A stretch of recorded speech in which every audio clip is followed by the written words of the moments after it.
My sister and her husband went on a cruise, leaving me to babysit her 8-year-old daughter who was born mute. When the door shut, she looked me dead in the eye and said in a perfect voice, "Auntie, do not drink the tea Mom made," she plotted. My blood ran cold and the cup shook in my hand. My name is Jasmine and I am 35 years old living in Atlanta. I built my empire from the ground up, but apparently my success put a target on my back. If you have ever had family smile in your face while holding a knife behind their back, let me know where you are watching from in the comments. Hit that like and subscribe button because you need to see how I turned their trap into their prison. It was a humid Saturday afternoon in Buckhead when the black Range Rover pulled into my circular driveway. I watched from the kitchen window of my 5-bedroom estate, taking a deep breath to steel myself. My younger sister Tanisha stepped out looking like she was walking a red carpet instead of dropping off her kid. She wore oversized designer sunglasses that covered half her face and a flowing silk sundress that probably cost more than my first car. Her husband Brad followed her out of the driver's seat. He is a white guy who always looks like he is trying too hard to fit in with our family, usually wearing polo shirts that are too tight and flashing a watch he definitely cannot afford. Then the back door opened, and little Zola climbed out. My niece was 8 years old and small for her age. She clutched a beat-up doll to her chest and looked at the ground. Zola had never spoken a word in her life. The doctors said it was selective mutism, but Tanisha always rolled her eyes and called it stubbornness. I unlocked the front door and put on my best hosting smile. Even though Tanisha only called me when she needed money, I tried to be the good big sister. I tried to keep the peace for Mama's sake, even though Mama had been gone for 5 years now. Tanisha swept past me into the foyer without even a hug. The first thing she did was run her manicured hand over the antique console table I had just imported from Italy. "Girl, this place is ridiculous," Tanisha said. But her tone was not proud. It was hungry. Her eyes darted around the room, pricing everything. She looked at the crystal chandelier hanging from the 20-foot ceiling, and I saw her do mental math. "You have so much space for just one person, Jasmine. It must get lonely in this big old museum." I ignored the jab. I was used to it. Tanisha thought my choice to focus on my business soul roots instead of finding a husband was a personal failure. She did not seem to care that my organic food supply chain was feeding half of Atlanta and paying for her lifestyle. Brad came in behind her carrying Zola's small suitcase. He looked twitchy. Usually Brad was loud and tried to crack jokes that were not funny, but today he was sweating even though my central air was set to 68 degrees. He did not look at me. He looked up at the corners of the ceiling. "Hey Jasmine, did you get that new security system installed like I told you?" Brad asked. He wiped his forehead with the back of his hand. "You know the crime rate in Buckhead is going up. You cannot be too careful living here all alone." I frowned slightly. I had updated the system last month, but why was he so pressed about it? "Yeah, Brad, it is all set up. Motion sensors, cameras, the works." "Why do you ask?" "Just looking out for you, sis," Brad said quickly. He finally made eye contact, and his smile did not reach his eyes. "Just want to make sure you and Zola are safe while we are gone." "You know how it is," Tanisha chimed in, walking into the living room and running her fingers along the back of my velvet sofa. "Exactly. We would hate for anything to happen to you, Jasmine. Especially with us being in the middle of the ocean on a cruise ship, we will not have cell service for days." She emphasized the no cell service part a little too much. It felt rehearsed. I looked at Zola, who was standing by the door, still holding her doll. She was watching her parents with an intensity that made me uncomfortable. Her dark eyes were wide and she seemed to be holding her breath. "Come on in, Zola," I said softly, kneeling down to her level. "Auntie Jazz made those mac and cheese bites you like. You want to go watch cartoons in the media room?" Zola nodded slowly, but she did not move toward the media room. She moved to the corner of the living room and sat on the floor, keeping her back to the wall so she could see the whole room. It was a survival instinct I recognized, but I brushed it off. Tanisha clapped her hands together, startling me. "Okay, so we are in a bit of a rush. The ship leaves port in 3 hours, and traffic is going to be a nightmare." But before we go, I need to do something for you, Jasmine. You look terrible. I blinked. Excuse me. I mean, you look stressed, Tanisha corrected herself, walking toward my kitchen. Your skin is gray. You have bags under your eyes. You are working yourself to death running that company. You need a detox. I followed her into my own kitchen. I am fine, Tanisha. Just a busy quarter. No, you are not, she insisted. She opened her giant tote bag and pulled out a silver canister. I brought you this. It is a special herbal blend my yoga instructor swears by. It clears out all the toxins. I'm going to make you a cup right now. You need to drink it while it is hot to activate the herbs. I watched her bustling around my kitchen opening cabinets she should not know the contents of. She found the kettle and the mugs without asking. It was strange. Tanisha never cooked. Tanisha never cleaned. Tanisha expected to be served. The idea of her making me tea was as likely as her paying me back the $5,000 she borrowed last Christmas. Brad lingered in the doorway of the kitchen. He was tapping his foot against the hardwood floor. His eyes kept darting to the keypad of the alarm system by the garage door. So, Jasmine, Brad said, his voice tight. Do you keep the alarm on during the day, or just at night? Why are you so obsessed with my alarm, Brad? I asked, turning to look at him. Just checking, he stammered. Just for Zola's sake. If she tries to sleepwalk or something, we want to make sure the house is sealed up tight. Zola does not sleepwalk, Tanisha said from the stove. She turned on the gas burner. Her back was to me. Stop asking so many questions, Brad. You are making her nervous. Jasmine, sit down. Stop hovering in your own kitchen. Let me take care of you for once. I sat down at the marble island. The vibe was off. The air in the house felt heavy, like the pressure drop before a tornado. I looked at Zola in the living room. She had not turned on the TV. She was just sitting there clutching that doll, staring at her mother back in the kitchen. Tanisha hummed a little tune as the water boiled. It was a happy tune, which was weird because she usually complained for 20 minutes before leaving Zola with me. She usually gave me a list of demands about what Zola could eat and where. Today, she had not said a word about Zola's schedule. It was like Zola was an afterthought. The kettle whistled. Tanisha poured the water. I watched her blocked body language. She stood directly between me and the mug, shielding my view with her body. I heard the clink of a spoon stirring vigorously. Here we go, she said, turning around with a bright plastic smile. She placed the steaming mug in front of me. The liquid was dark and smelled earthy, like dirt and peppermint. Drink up, sis, Tanisha said. She leaned her hip against the counter, watching me. Brad took a step into the kitchen, watching me too. It felt like I was on a stage. It smells strong, I said, lifting the mug. That means it is working, Tanisha said quickly. It is potent stuff. It will knock you out, but in a good way. You will sleep like a baby tonight. Best sleep of your life. Brad let out a short, nervous laugh that sounded like a bark. Yeah, best sleep of your life. I looked at them both. Tanisha was gripping the edge of the granite counter so hard her knuckles were white. Brad was sweating through his shirt. You guys are acting weird, I said, setting the mug down for a second. We are just rushing, Tanisha said, her voice sharpening. We do not want to miss the boat. Drink the tea, Jasmine. Do it for me. I worry about you, okay? You are the only family I have left. She played the family card. She knew that was my weak spot. Since Mama passed, I felt responsible for Tanisha. I felt like I had to protect her, even when she was awful. Okay, I said, picking up the mug again. The ceramic was hot against my palms.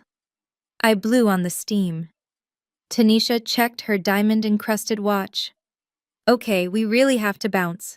Zola, baby, mommy and daddy love you. Be good for Auntie Jasmine. She did not even go into the living room to hug the child. She just waved from the kitchen. Brad gave a thumbs up to the air. Bye, Zola, Brad called out. See you in a week, kiddo. They were moving toward the front door now, but their eyes were still glued to the mug in my hand. Lock the door behind us, Tanisha instructed. And drink that tea before it gets cold. It loses its potency if it gets cold. Love you, sis. Love you too, I said automatically. They stepped out onto the porch. I heard the heavy oak door slam shut. I heard the lock click. I heard the engine of the Range Rover roar to life and tires screeching as they peeled out of the driveway way too fast. The silence of the big house rushed back in. It was just me and the little girl in the corner. I sighed, looking down at the dark liquid. I was tired. Maybe Tanisha was right. Maybe I did need to relax. Maybe this was a peace offering, a sign she was growing up. I lifted the mug to my lips. The steam warmed my nose. I opened my mouth to take the first sip. Suddenly, there was a blur of motion from the living room. I did not even hear her footsteps. Small hands slammed into my arm with surprising force. The mug flew out of my hand. It hit the marble floor with a shatter that echoed like a gunshot. The dark liquid splashed everywhere, staining the white rug and soaking into my socks. What the hell, I shouted, jumping back. I looked down. Zola was standing there, breathing hard. Her chest was heaving. Her eyes were terrified. Zola, honey, what is wrong? I asked, shock replacing my anger. I reached out to touch her shoulder. She slapped my hand away. She looked at the door where her parents had just left. Then she looked back at me. She opened her mouth and spoke. The voice was not rusty or unused. It was clear. It was precise. It was the voice of a child who had seen too much. Auntie, do not drink the tea Mom made, she plotted. I froze. My brain could not process what was happening. You can talk. Zola ignored my question.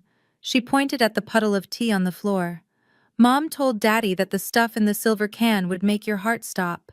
She said you would go to sleep and never wake up. She said it looks like a heart attack and the police won't know. They talked about it in the car. They talked about the insurance money. I stared at her. My knees felt weak. I grabbed the edge of the island to steady myself. Insurance money. Zola nodded. Daddy said $500,000 is enough to pay the bad men. Mom said no, your life insurance is $2 million. She said with $2 million, they don't have to hide anymore. The room spun. My little sister, my only family. The tea smelled bitter on the floor. Are you sure, Zola? I whispered, my voice trembling. Are you sure that is what they said? Zola walked over to the pantry. She pointed at the trash can. I looked inside. Buried under some paper towels was a small foil wrapper. I pulled it out. It wasn't an herbal tea wrapper. It was a packet with a skull and crossbones symbol and foreign writing that I didn't recognize, but I recognized the English warning in small print at the bottom. Highly toxic. Rodenticide. I dropped the wrapper like it burned me. I looked at the spilled tea. If Zola hadn't knocked that cup out of my hand, I would be drinking poison right now. I would be dying on my kitchen floor while my sister laughed on her way to a fake cruise. We need to make sure, I said, my mind racing. I needed proof. I needed to know this wasn't a nightmare. I grabbed a paper plate. I grabbed a paper towel and soaked up some of the spilled liquid. I walked to the back door. My hands were shaking so bad I could barely unlock the latch. Stay here, Zola, I commanded. I walked out onto the patio. A stray cat usually hung around my porch waiting for scraps. He was there sitting by the planter. I put the paper towel down on the plate. Here, kitty, I whispered. I felt sick. I felt like a monster. But I had to know. The cat sniffed the liquid. It licked the paper towel once, twice. I waited. 1 minute passed, 2 minutes. Then the cat let out a horrible yowl. It fell onto its side. Its body went rigid and began to convulse. Foam bubbled at its mouth. It twitched violently for 30 seconds, and then it stopped moving. Its eyes were open and glassy. I clamped my hand over my mouth to stop the scream. I backed away into the house and locked the door. I slid down against the wood, my heart hammering against my ribs like a trapped bird. They tried to kill me. Tanisha tried to kill me in my own kitchen. I looked up. Zola was standing in the hallway watching me. She didn't look scared anymore. She looked resigned. They are not on a boat, Auntie, she said, her voice calm and chilling. They are at the Motel 6 by the highway. They are waiting for you to stop answering your phone. I realized then that the mute girl heard everything. She saw everything. And for 8 years, she had been gathering secrets. I stood up. I wiped the tears from my face. I walked over to Zola and took her hand. "We are going to the basement," I said. "We are going to the safe room. And then we are going to burn their whole world down." Zola squeezed my hand back. "Good," she said. "I hate them too." The heavy steel door of my panic room clicked shut with a sound that felt like a bank vault ceiling locking out the world and the poison seeping into the floorboards upstairs. I punched in the 12-digit code that activated the independent ventilation system and cut the hard line to the external security cameras feeding to the cloud while keeping the local recording running. My hands were still trembling, not from fear anymore, but from a cold, calculated rage that was starting to settle in my bones. I looked down at Zola. My 8-year-old niece was sitting on the fold-out cot, her legs swinging back and forth, the beat-up doll resting on her lap. In the stark LED light of the panic room, she looked so small, but her eyes were old. They held the kind of heaviness you usually only see in soldiers who have been on the front lines too long. "We need to talk, Zola," I said, my voice echoing slightly in the reinforced concrete space. I pulled my ergonomic chair over to face her, sitting close enough to touch but giving her space. "You have been able to speak this whole time?" Zola nodded slowly. "Since I was 3, she said. Her voice was a little raspy, like a rusty gate swinging open, but her diction was crisp. "Mommy and Daddy fight a lot. They scream about money. They scream about people coming to break legs. When I stay quiet, they forget I am there. They say things they would not say if they thought I was listening." I felt a crack in my heart. This child had weaponized silence to survive her own parents. "Tell me everything," I said softly. "Everything you heard them say about today." Zola took a deep breath, clutching the doll tighter. "Daddy lost his job 2 years ago. He did not tell you. He pretended to go to work, but he went to the casino. He lost a lot of money, Auntie Jasmine. He borrowed money from bad men. Men who carry guns." My stomach churned. Brad had always played the part of the big-shot entrepreneur, bragging about his investments and his portfolio. The idea that he was a degenerate gambler living a double life made me sick, but it tracked. It explained the sweat on his forehead and the way he kept checking my security system. "How much money, Zola?" $500,000, she said, the number rolling off her tongue with terrifying precision. I heard him crying in the bathroom. "He told Mom that if he does not pay by next Tuesday, they are going to hurt us. And Tanisha knows," I asked, already knowing the answer. "Mom knows," Zola confirmed. Mom was mad. She threw a vase at him. She said she is not going to lose her house or her cars because he is stupid. She said there is only one way to fix it fast. She said, "You are the cash cow." Cash cow. The term stung worse than a slap. I had paid for Tanisha tuition. I had paid for her wedding. I had paid the down payment on their house. I was not a sister to her, I was a resource to be harvested. "So the tea was the plan," I whispered. Zola nodded. "Mom got the silver can from a man in Chinatown. She told him she had a rat problem in the basement. A big rat. She laughed when she said it. She told Daddy that the stuff in the can works slow. She said if you drink it, you get sleepy first. Then your heart starts beating funny. Then it stops. She said the coroner would think it was natural causes because you work too hard and drink too much caffeine." I leaned back in my chair, feeling bile rise in my throat. It was premeditated. It was cold-blooded. My little sister, the woman I used to braid hair with, had scouted a poison specifically to mimic a stress-induced heart attack, and the cruise, I asked, needing to verify every lie. "There is no cruise," Zola said. They drove to the Motel 6 off the interstate. "Room 112. I saw the reservation on Daddy phone. They are waiting there until you stop answering texts. Then they are going to come back here tomorrow morning and pretend to find you." Mom practiced her crying in the mirror this morning. She screamed, "Jasmine, wake up," over and over again until she thought it sounded real. I closed my eyes for a second, letting the horror wash over me. Tanisha rehearsing her grief while packing poison into her tote bag. It was monstrous. But monsters have weaknesses, and Tanisha's weakness was her greed. I spun my chair around to the workstation I had set up in the corner of the room. It was my command center, 3 monitors linked to a secure server. I needed receipts. Zola word was truth to me, but the law needed paper. I woke up my computer and started typing furiously. First, I pulled up the public records for Brad employment. Terminated for cause 18 months ago. Embezzlement. It was right there in the court filings. He had managed to avoid jail time by paying back a portion of what he stole, likely using the money I had loaned them for their kitchen renovation last year. Then I went deeper. I accessed the dark web monitoring service I subscribed to for my business security. I ran Brad's social security number. It lit up like a Christmas tree. High-risk loans, gambling debts sold to collections agencies that did not operate within the law. Zola was right. He was in deep. But that was just the motive. I needed the weapon.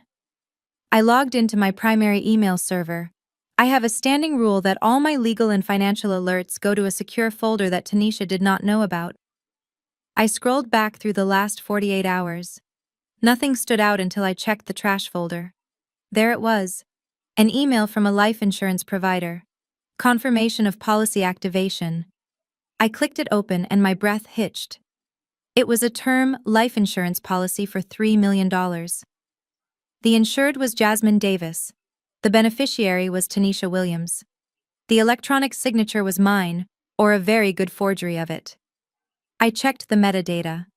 The policy had been finalized yesterday from an IP address that traced back to Tanisha House. She had impersonated me. She had forged my consent. And she had timed it perfectly to pay out right before her husband's legs got broken. I printed the document, the sound of the printer sharp in the quiet room. This was it. This was the nail in her coffin. But I was not done. I needed to catch them in the act. I needed them to believe their plan was working so they would get sloppy. I turned back to Zola. "You are very brave." She nodded. "You saved my life today. Now I need you to be brave a little longer. Can you help me catch them?" Zola's eyes narrowed. Her face hardened into an expression that looked too much like my own. "Do I have to go back to them?" she asked, her voice trembling for the first time. "No, baby," I promised, fierce and absolute. "You never have to go back to them. I am going to keep you safe.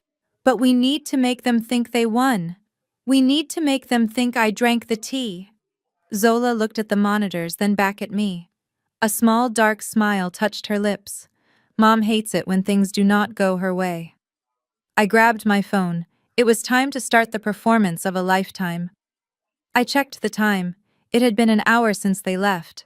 The poison would be starting to take effect by now if I had drunk it. I pulled up Tanisha contact. I typed a message, my fingers hovering over the keys. "Hey Tanisha, that tea was actually really good. Thanks for looking out for me. Feeling super tired though. Think I'm going to crash early." I hit send. Then I looked at Zola. We are about to play a game called Dead Woman Walking. Almost immediately my phone buzzed. It was a FaceTime request from Tanisha. Of course. She wanted to see me. She wanted to see the gray skin, the drooping eyelids, the signs that her sister was fading away. She wanted to watch me die. I grabbed a container of loose powder from my emergency bag and dusted my face until I looked pale and ghostly. I messed up my hair. I dimmed the lights in the panic room so it just looked like a dark bedroom. "Quiet now," I whispered to Zola. I accepted the call, holding the phone at a low angle so my eyes looked half closed. "Hey Tanisha?" I rasped, my voice thick and slurry. "What is up?" Tanisha's face filled the screen. She was in a dimly lit room with beige walls, definitely not a cruise ship suite. I could see the edge of a cheap polyester curtain behind her. Brad was hovering over her shoulder, his eyes wide and manic. "Hey, Jazz," Tanisha said, her voice pitched high with fake cheer. "Just checking in. Did you drink the tea?" "Yeah," I mumbled, letting the phone slip a little in my hand. "Drank it all. Tastes kinda earthy." "Good, good," Tanisha said. "And how do you feel?" "Relaxed." "So tired," I whispered. "My body feels heavy. My chest hurts a little." That is just the toxins leaving your body, sis, Tanisha said, and I saw the corners of her mouth twitch upward. Just let go, Jasmine. Just close your eyes and sleep. You deserve a long rest. Is Zola okay? I asked, letting my eyes flutter shut. She is fine. Brad interrupted, his voice cracking. She is watching TV. Go to sleep, Jasmine. Do not fight it. I let out a long, slow exhale and let my hand drop to my chest, so the phone camera ended up pointing at the ceiling. I held my breath for 10 seconds. Is she out? Brad whispered on the other end. Shh, Tanisha hissed. Jasmine. Jasmine, are you there? I did not move.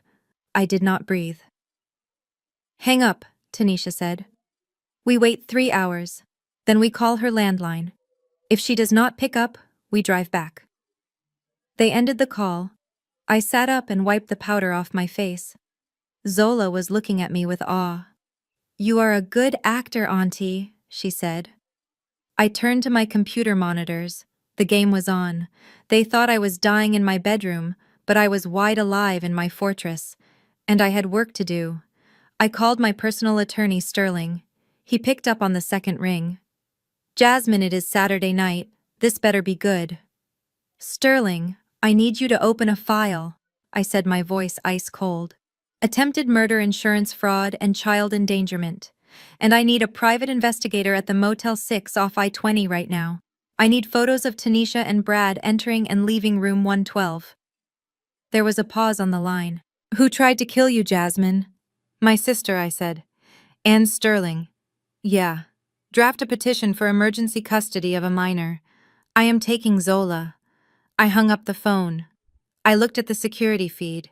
The house was quiet above us, but I knew it would not stay that way. Brad was desperate. If the poison did not work fast enough, he might try to finish the job himself. He owed money by Tuesday. He needed me dead this weekend.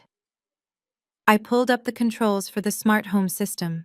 I set the perimeter alarms to silent mode. If anyone stepped foot on my lawn, I would know.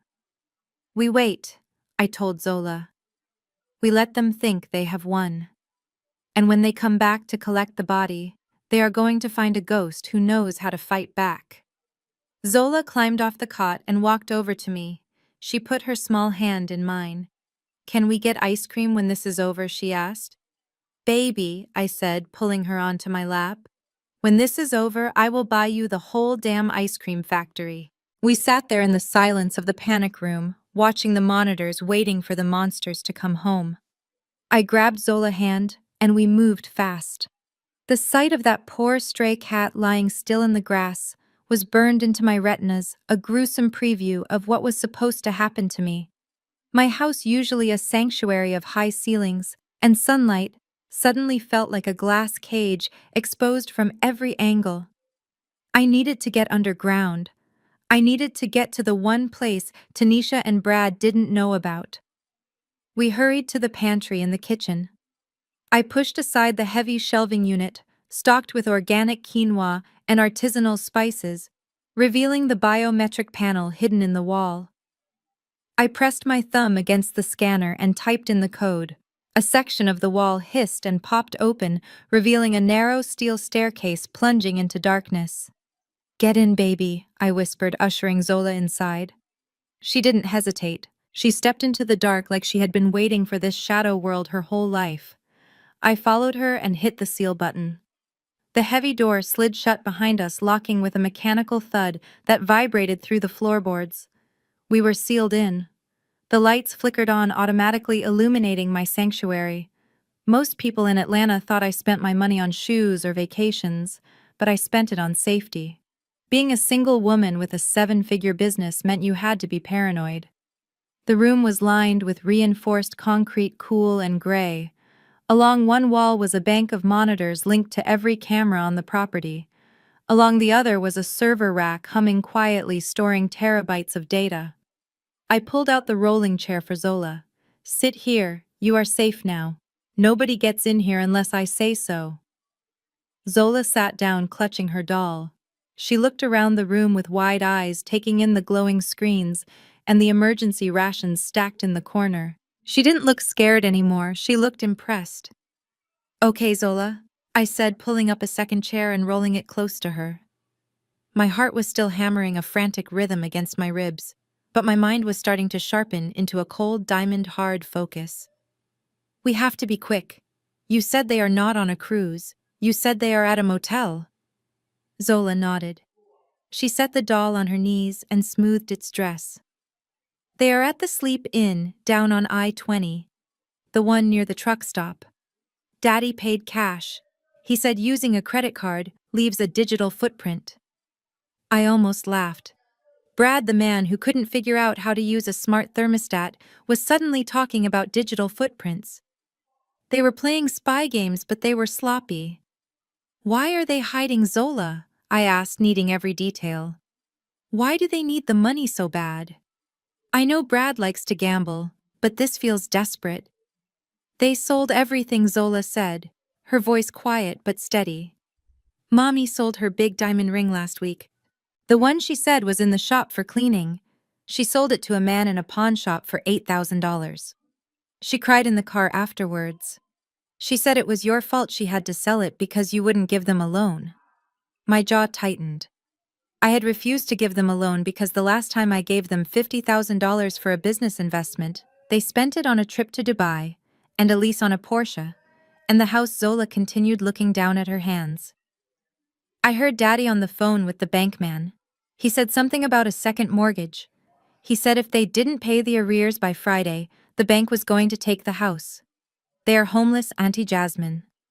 If they don't get your money, they have nowhere to go. So that was it. It wasn't just greed, it was ruin. They had burned their lives to the ground trying to look rich, and now they were trying to harvest my life to buy themselves a second chance. They had mortgaged their homes, sold their jewelry, and now they were banking on my death to clear the ledger. I turned to the bank of monitors. The screens showed every angle of my property: the driveway, the front porch, the backyard where the dead cat lay. The house looked peaceful from the outside, a stately brick mansion sitting under the Georgia sun. But it was a crime scene now. I need to blind them, I muttered to myself. If Brad was as paranoid as Zola said, he would be checking the remote access to my security cameras. I had given Tanisha the guest login years ago so she could check on the house when I was out of town. She thought she was slick. She probably thought she could watch me die from her cheap motel room. I pulled my keyboard closer and opened the security admin panel. I could see a user logged in remotely. Guest user Tanisha. She was watching right now. She was probably staring at the kitchen feed waiting for me to drop. I didn't want to kick her off. That would make her suspicious. If the cameras just went dark, she might think I cut the power or found the poison. I needed her to think she was in control, but I needed to hide my movements. I typed in a command to loop the video feed. I took a 10-minute clip from earlier in the afternoon before they arrived, when the house was empty and quiet. I set it to loop on the main feeds. To Tanisha, looking at her phone, it would look like a still, quiet house. A house where nothing was happening. A house where maybe, just maybe, her sister was upstairs taking a nap that she would never wake up from. But on my end, I kept the recording live. I switched the input so that the real-time footage was being saved directly to the hard drive in the bunker hidden from the cloud. If they came back to finish the job, I wanted it in 4K resolution. Done, I whispered, hitting enter. To them, we are invisible. I turned back to Zola. You said Mom plotted this. Did she sign anything? Did you see any papers? Zola scrunched up her face, thinking. She had a folder, a blue folder. She made Daddy practice signing your name. She yelled at him because his J was too curly. She said the insurance man wouldn't believe it if it looked sloppy. My blood ran cold. Forgery. Of course. I reached for the secure landline on the desk. It was a hardwired connection, untraceable and unhackable. I dialed a number I knew by heart. Sterling picked up on the first ring. He was my corporate attorney, but he was also the only man I trusted to bury a body if it came to that. Jasmine. He said, his voice warm and rich. To what do I owe the pleasure on a Saturday? Sterling, shut up and listen. I said, my voice flat. I need you to pull my life insurance file, the one we updated last year. And I need you to check for any new policies or amendments filed in the last 48 hours. The warmth dropped out of his voice instantly. He was all business now. Hold on, I am logging into the registrar. What am I looking for, Jazz? My sister, I said. She is trying to kill me, Sterling. She left a cup of poison in my kitchen, and I am pretty sure she forged a policy to make herself the beneficiary. I heard the rapid clatter of typing on his end. Silence stretched for an agonizing minute. Then I heard Sterling intake of breath. It was a sharp hiss that told me everything I needed to know. Jasmine, get out of the house. I am in the panic room, I said. Talk to me. There is a new term life policy, Sterling said, his voice tight with anger. $5 million, double indemnity for accidental death or sudden medical crisis. It was bound yesterday electronically. The beneficiary is Tanisha Williams. The signature looks like yours, Jas, but the IP address stamp isn't from your office. It traces to a residential node in… Let me guess, I interrupted. Marietta, where Tanisha lives. Yes, Sterling said. Jasmine, this is sloppy work, but it is legally binding until we prove fraud. If you die tonight, she gets $5 million tax-free within 30 days. She is not getting a dime, I snarled. She is getting a prison cell. We need proof, Sterling said. We need more than just the policy. We need to link the poison to her. We need to link the intent. I have a witness, I said, looking at Zola. Who? Her daughter.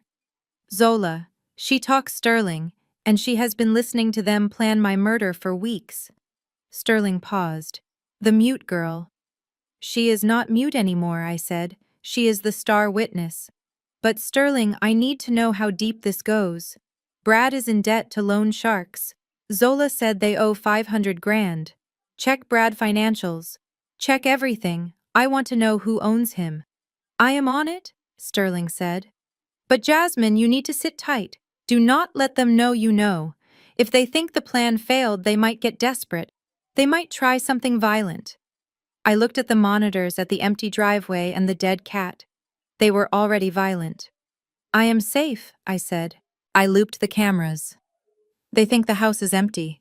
Just get me the paper trails, Sterling. I want to bury them under a mountain of evidence so heavy they never see the sun again. I hung up the phone. I looked at Zola. She was watching me, her eyes wide. Is the lawyer man going to help us? She asked. Yes, baby, I said, standing up and pacing the small room. He is getting the receipts. I walked over to the corner where I kept the safe. I spun the dial and opened it, revealing stacks of cash and a small chrome pistol.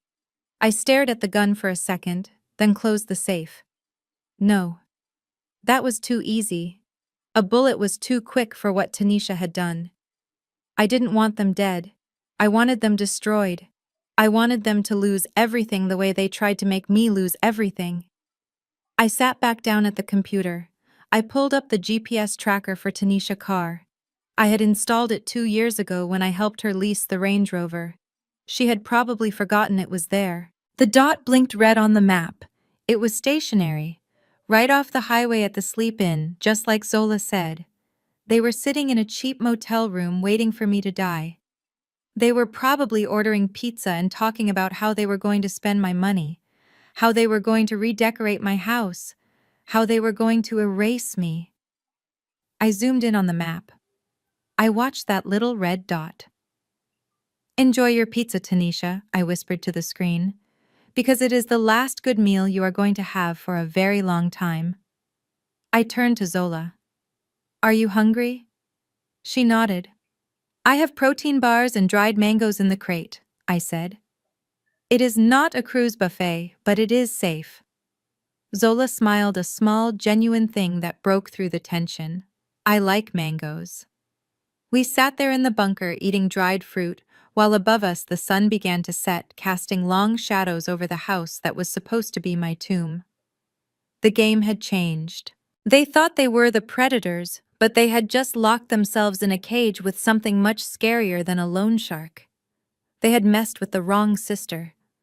The printer in my panic room whirred to life, spitting out page after page of damning evidence, while Zola munched on dried mangoes, her legs swinging back and forth. I watched the paper stack up, each sheet, another nail in Tanisha and Brad coffin. Sterling had come through faster than I expected. His team had pulled the metadata from the insurance company's server, and what I saw made my blood boil. The policy was a masterpiece of fraud. It was a term life plan with a double indemnity clause for accidental death or sudden medical events like a heart attack. The payout was $3 million, not two, like Zola thought. Tanisha had gotten greedy. She had forged my signature using a digital pen, likely tracing it from one of the checks I had written her over the years. The timestamp on the final approval was 48 hours ago. They had waited until the policy was active to bring me the poison. It was so calculated, it was almost impressive if it wasn't so evil. I picked up the stack of papers, my hands shaking slightly. Tanisha was the sole beneficiary. Not Zola. Not a charity. Just Tanisha. She had set herself up to inherit my entire life while I was still breathing. But the insurance fraud was just the tip of the iceberg. Sterling private investigator, a guy named Vance, who owed me a favor, had dug up the dirt on Brad.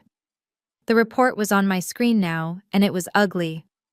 Brad hadn't just lost his job, he had been fired for embezzlement. He had been skimming client accounts to fund his gambling addiction. The company had kept it quiet to avoid a scandal, but they had blackballed him from the industry. He hadn't worked a legitimate day in 6 months. The debt was the real kicker. $500,000 owed to a loan shark syndicate operating out of a warehouse district in East Atlanta. The kind of people who didn't send collection letters, they sent guys with baseball bats. The deadline was next Tuesday. If Brad didn't pay up, they weren't just going to break his legs, they were going to come for his family. My stomach twisted. That was why they were so desperate. They were backed into a corner, and instead of coming to me for help, they decided to sacrifice me to save themselves. They were going to use my death money to pay off criminals. My phone buzzed on the desk, startling me. It was a text from Tanisha. "Hey sis, just checking in again. Did you finish that tea? It is supposed to be really good for stress." I stared at the screen. The audacity was breathtaking. She was sitting in a motel room, probably watching bad cable TV, casually texting the sister she thought she had just murdered. She wanted to know if I was dead yet. I looked at Zola. She had stopped eating and was watching me, her dark eyes intense. "Is it Mommy?" she asked. "Yeah, baby," I said, my voice tight. "It is Mommy. She wants to know if the tea tasted good." Zola made a face. "Tell her it tastes like dirt." I smirked. That was good advice. I picked up the phone. I needed to sell this. I needed them to believe the plan was working so they wouldn't panic and try something else. I needed them to think I was fading fast. Yeah, I drank it. I typed, my fingers flying over the glass. It was kinda bitter, actually. I feel weird, Tanisha, really dizzy. My chest feels tight. I hit send. Almost immediately, 3 dots appeared. She was typing. Then she stopped. Then she typed again. "That is normal," the message read. "It is just the detox working. You need to lie down, Jasmine. Close your eyes and sleep it off. Do not fight it. Do not fight it." She was practically giving me instructions on how to die. I didn't reply right away. I let the silence stretch. I wanted her to sweat. I wanted her to wonder if I had passed out mid-sentence. While I waited, I turned back to the computer. I needed to secure my assets. If something went wrong, if they somehow managed to get to me, I needed to make sure they didn't get a dime. I logged into my estate planning portal. I revoked Tanisha's status as my healthcare proxy.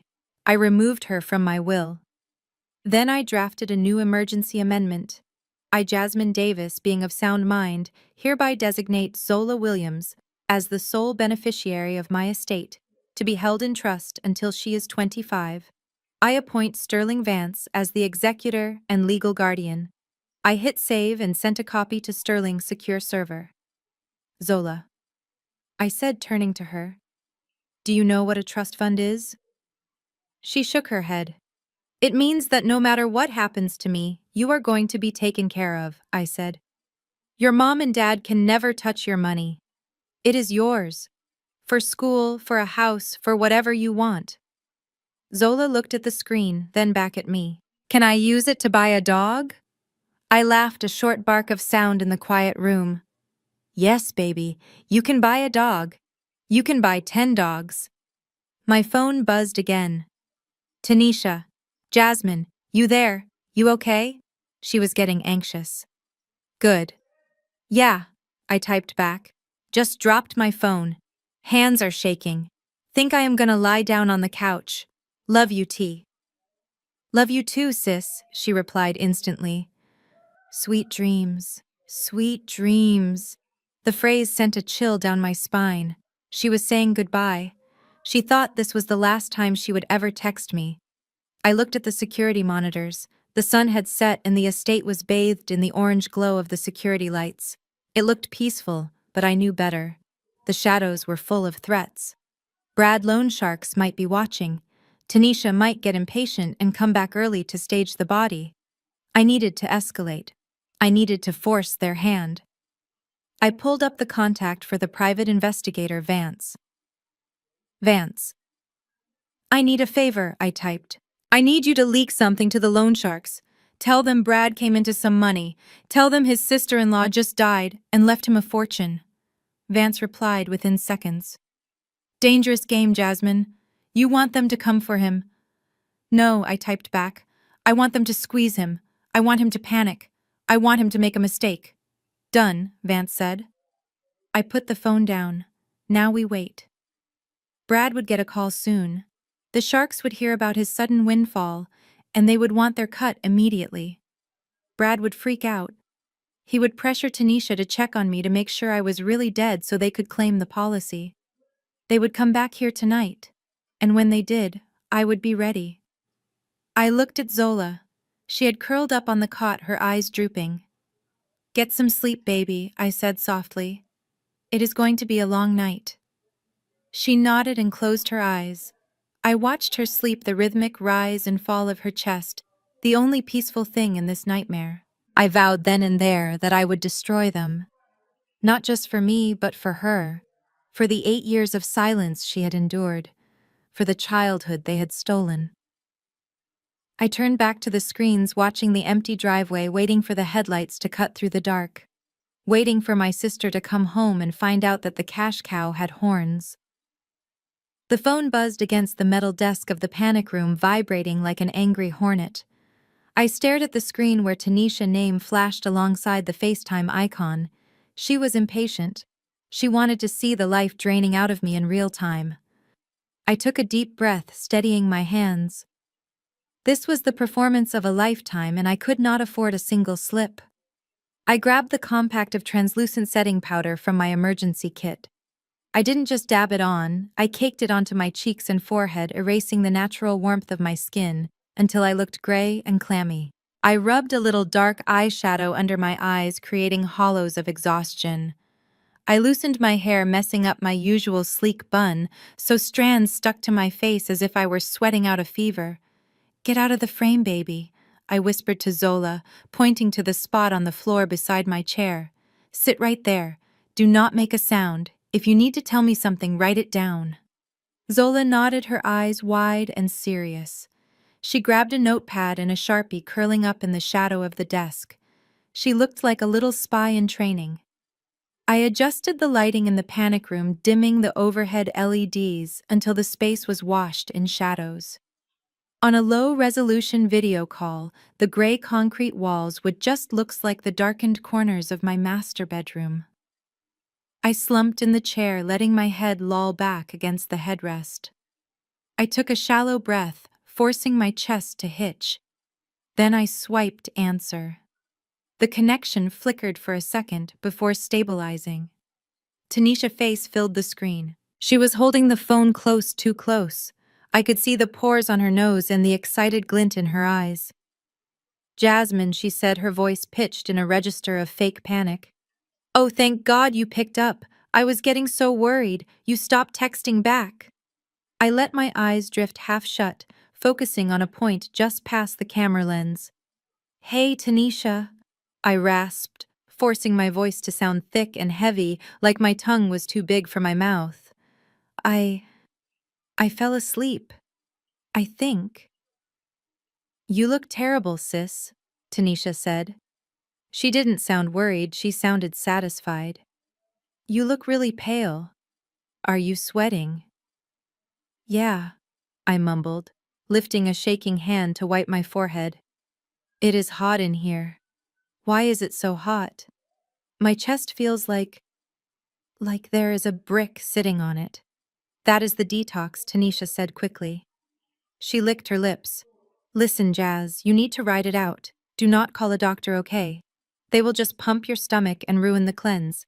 It gets worse before it gets better." I watched her on the screen, analyzing every pixel. She wasn't on a cruise ship balcony. The light behind her was yellow and dingy, not the bright natural sun of the ocean. Behind her head, I saw a wall covered in peeling beige wallpaper with a faint floral pattern.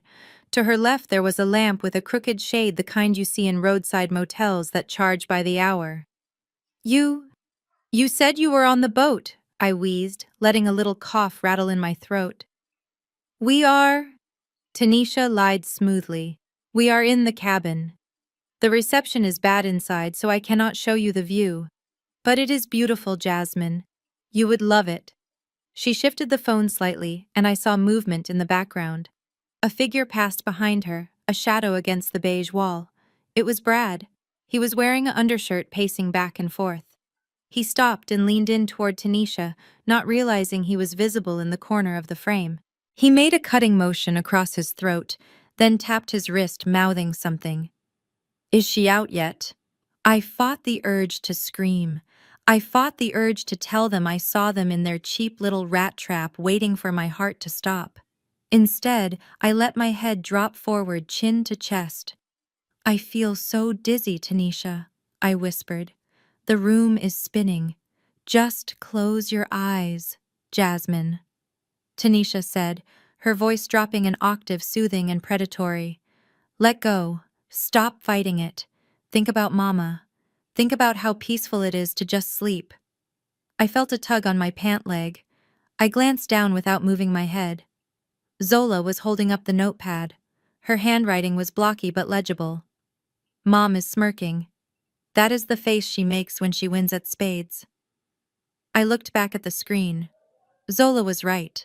Tanisha wasn't frowning with concern. The corners of her mouth were twitching upward, fighting a smile that wanted to break free. She thought she had won. She thought she was watching the obstacle to her fortune fade away. She was probably already spending the insurance money in her head, buying a new house, replacing the ring she sold, planning the funeral where she would play the grieving sister. I cannot feel my fingers," I stuttered, letting the phone slip in my grip so the image shook violently. "Tanisha, tell Zola." "Tell her what, Jasmine?" Tanisha asked, leaning in. "Tell her what?" "Tell her I love—" I didn't finish the sentence. I let my hand go limp. The phone tumbled from my grip, clattering onto the desk. I had positioned it perfectly so the camera landed facing the ceiling, capturing nothing but the gray concrete and the dim light. "Jasmine." Tanisha, voice tinny and distant, screamed from the phone speaker. "Jasmine, are you there? Pick up the phone." I sat frozen, silent as a grave. Brad's voice came through next, muffled but audible. "Did she drop it? Is she gone?"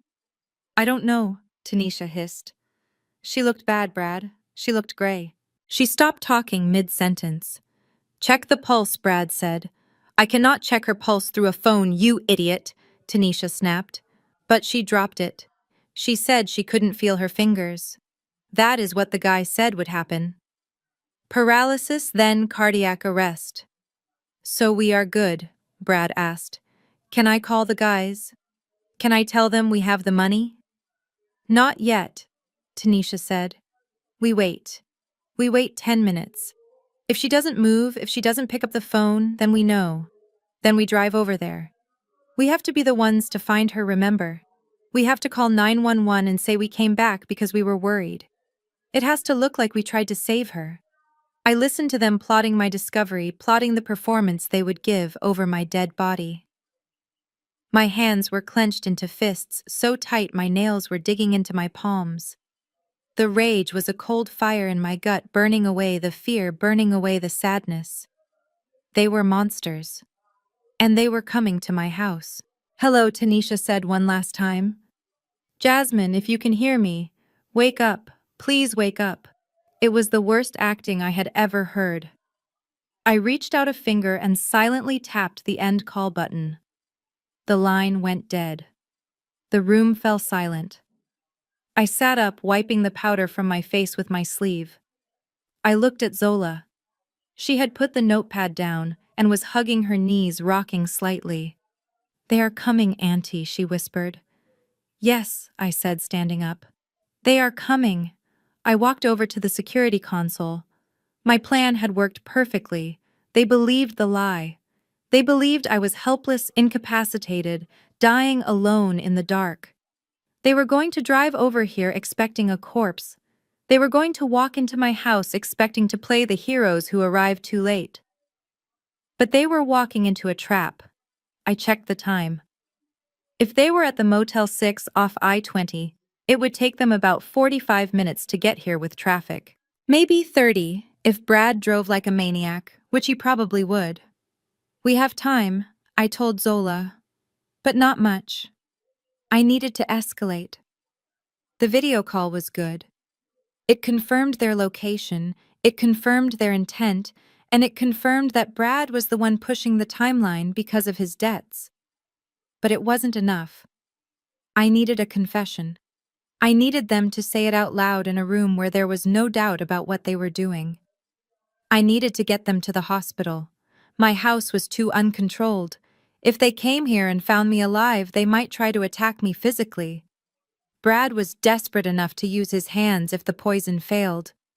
I couldn't risk a physical confrontation with Zola in the house. I picked up the secure line and dialed Sterling again. "Phase 1 is complete," I said. "They think I am down. They are on their way." "Good," Sterling said. "I have the private investigator tailing them. As soon as they leave the motel, he will let us know." "Change of plan, Sterling," I said. "Sterling, I am not waiting for them here. It is too dangerous with the kid. I am initiating the hospital protocol."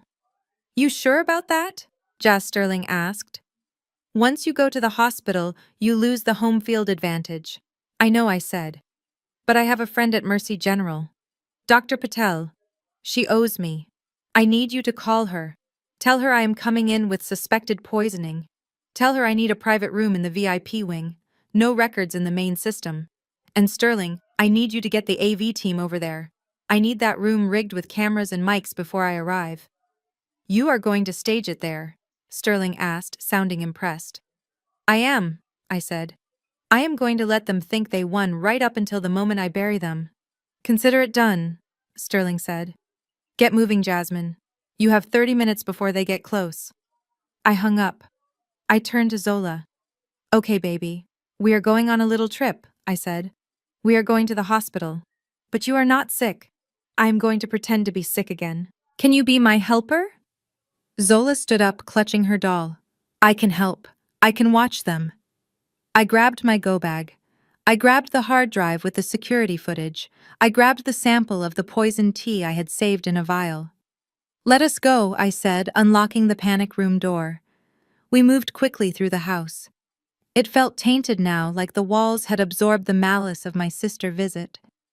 I hurried Zola out the back door to the detached garage where I kept my second car, a nondescript sedan I used for errands when I didn't want to be recognized. As I backed out of the driveway, I looked at the house one last time. It was a beautiful house, a symbol of everything I had built. Tanisha wanted to take it from me. She wanted to live in my rooms, sleep in my bed, spend my money. She would never set foot in that house again. Not as a guest, not as a sister, only as a memory of the family I used to have. I hit the gas and drove into the night, heading toward the hospital where I would play dead one last time. The stage was set. The actors were moving into place, and the final act was going to be a bloodbath. The red LED light on the security console blinked once, then twice. It was a silent pulses that meant something had breached the perimeter of my estate. I sat up straighter in the ergonomic chair, my spine snapping into alignment. It had been 2 hours since the FaceTime call. 2 hours of silence from the motel room down the highway. 2 hours of letting them stew in their own anxiety, wondering if I was dead yet. I glanced at Zola. She was curled up on the cot under a heavy wool blanket, fast asleep. Her breathing was the only sound in the reinforced concrete box of the panic room. She looked peaceful for the first time all day, but I knew that peace was fragile. Outside these walls, the world was trying to break in. I turned my attention to the bank of monitors. I had set the system to passive alert, meaning no sirens would wail and no lights would flash inside the house. I wanted to see what was coming before it saw me. There on screen 4, covering the back patio, a shadow detached itself from the darkness of the oak trees. It was a man. He was dressed in dark clothing, a hoodie pulled low over his face, and he moved with a jerky, nervous energy that screamed amateur. He wasn't a professional hitman. He looked like someone Brad would know, someone who owed money to the same people Brad owed. He crept toward the back door, the French glass panes that looked out over the pool. In his hand I saw the dull glint of a crowbar. My mind raced. Why send a breaker if they had already poisoned me? The answer came to me with cold clarity. They were hedging their bets. The poison was supposed to look like a heart attack, but maybe they got nervous. Maybe they wanted a backup plan. If I died from the tea, fine. But if this guy broke in, and I happened to be found dead inside, it would look like a robbery gone wrong. It would explain away any bruising or signs of struggle. It would close the case faster. Or maybe the poison was taking too long, and Brad's deadline was ticking closer. He needed a body tonight, not tomorrow. The intruder reached the door. He didn't try the handle. He jammed the crowbar into the frame right near the lock. He was going to pry it open. He was going to shatter the glass and walk into my kitchen where the puddle of poisoned tea was still drying on the floor. I felt a surge of protective rage, so hot it almost blinded me. This was my home. This was the sanctuary I had built with my own blood and sweat, and these people thought they could just walk in and desecrate it. I looked at the phone on the desk. I could call the police. I could have a SWAT team here in 10 minutes. But if the police came, they would arrest this low-level thug, and Brad would claim he had nothing to do with it. He would say it was a coincidence. He would say he was a victim of a burglary too. No. I needed Brad to know he had failed. I needed him to feel the walls closing in. I needed him to panic so hard he made a fatal mistake. I pulled up the smart home interface on my main screen. My house was fully integrated. Lights, sound, locks. I controlled the environment. I watched the man on the screen. He was leaning his weight into the crowbar now. The wood of the door frame was starting to splinter. I waited until he was fully committed, until his balance was shifted forward. Then I initiated the sequence I like to call the beast. I tapped the command. Instantly, the outdoor audio system, usually reserved for smooth jazz during garden parties, roared to life at maximum volume. It wasn't music. It was the sound of 3 German shepherds barking viciously, snarling and snapping. The audio was high fidelity, recorded from actual guard dogs. It sounded like the hounds of hell had been unleashed on the patio. On the screen, the intruder jumped a foot in the air. He dropped the crowbar. He spun around looking for the dogs, his hands coming up to protect his face. Then I hit the second command. Every floodlight in the backyard slammed on simultaneously. 5,000 lumens of blinding white LED light flooded the patio, turning the night into an interrogation room. The intruder was blinded. He staggered back, tripping over one of my expensive lounge chairs. He fell hard onto the pavers, scrambling backward on his hands and feet like a crab. He was terrified. He couldn't see the dogs, but he could hear them surrounding him, the sound bouncing off the walls of the house, creating a disorienting echo chamber. He didn't try to retrieve his crowbar. He didn't try to look inside the house. He scrambled to his feet and ran. He sprinted across the lawn, crashing through my hydrangeas, vaulting over the back fence with a desperate athleticism born of pure fear. I watched him go on the perimeter cameras. He ran down the alleyway toward a waiting sedan parked 2 blocks away. He dove into the passenger seat, and the car peeled out, tires smoking. I exhaled a breath I didn't know I was holding. Adrenaline was coursing through my veins, making my fingertips tingle. I turned off the audio. I cut the lights. The backyard returned to darkness and silence, save for the crickets and the distant hum of the city. Zola shifted on the cot, rubbing her eyes. "Auntie Jasmine, what was that noise?" "Just a stray dog, baby," I lied, smooth and quick. "Go back to sleep." She settled back down, trusting me. I turned back to the monitors. The crowbar was still lying on my patio, a piece of evidence I would collect later. But right now I had to think about what this meant. The intruder wasn't going to call the police. He was going to call Brad. He was going to tell Brad that the house was locked down tight, that there were dogs he didn't know about, that the mission was a failure. Brad was going to lose his mind. He was sitting in that motel room watching the clock, knowing that if I didn't die, his kneecaps were next. The failure of the break-in would make him reckless. It would make Tanisha reckless. They would be wondering why I hadn't answered the phone. They would be wondering if the poison had worked. I realized then that the poison wasn't strong enough. Or at least they feared it wasn't. If they were confident in the tea, they wouldn't have sent the man with the crowbar. They were unsure. And uncertainty was something I could manipulate. I needed to force them out of that motel room. I needed them to come to me not as intruders, but as family members.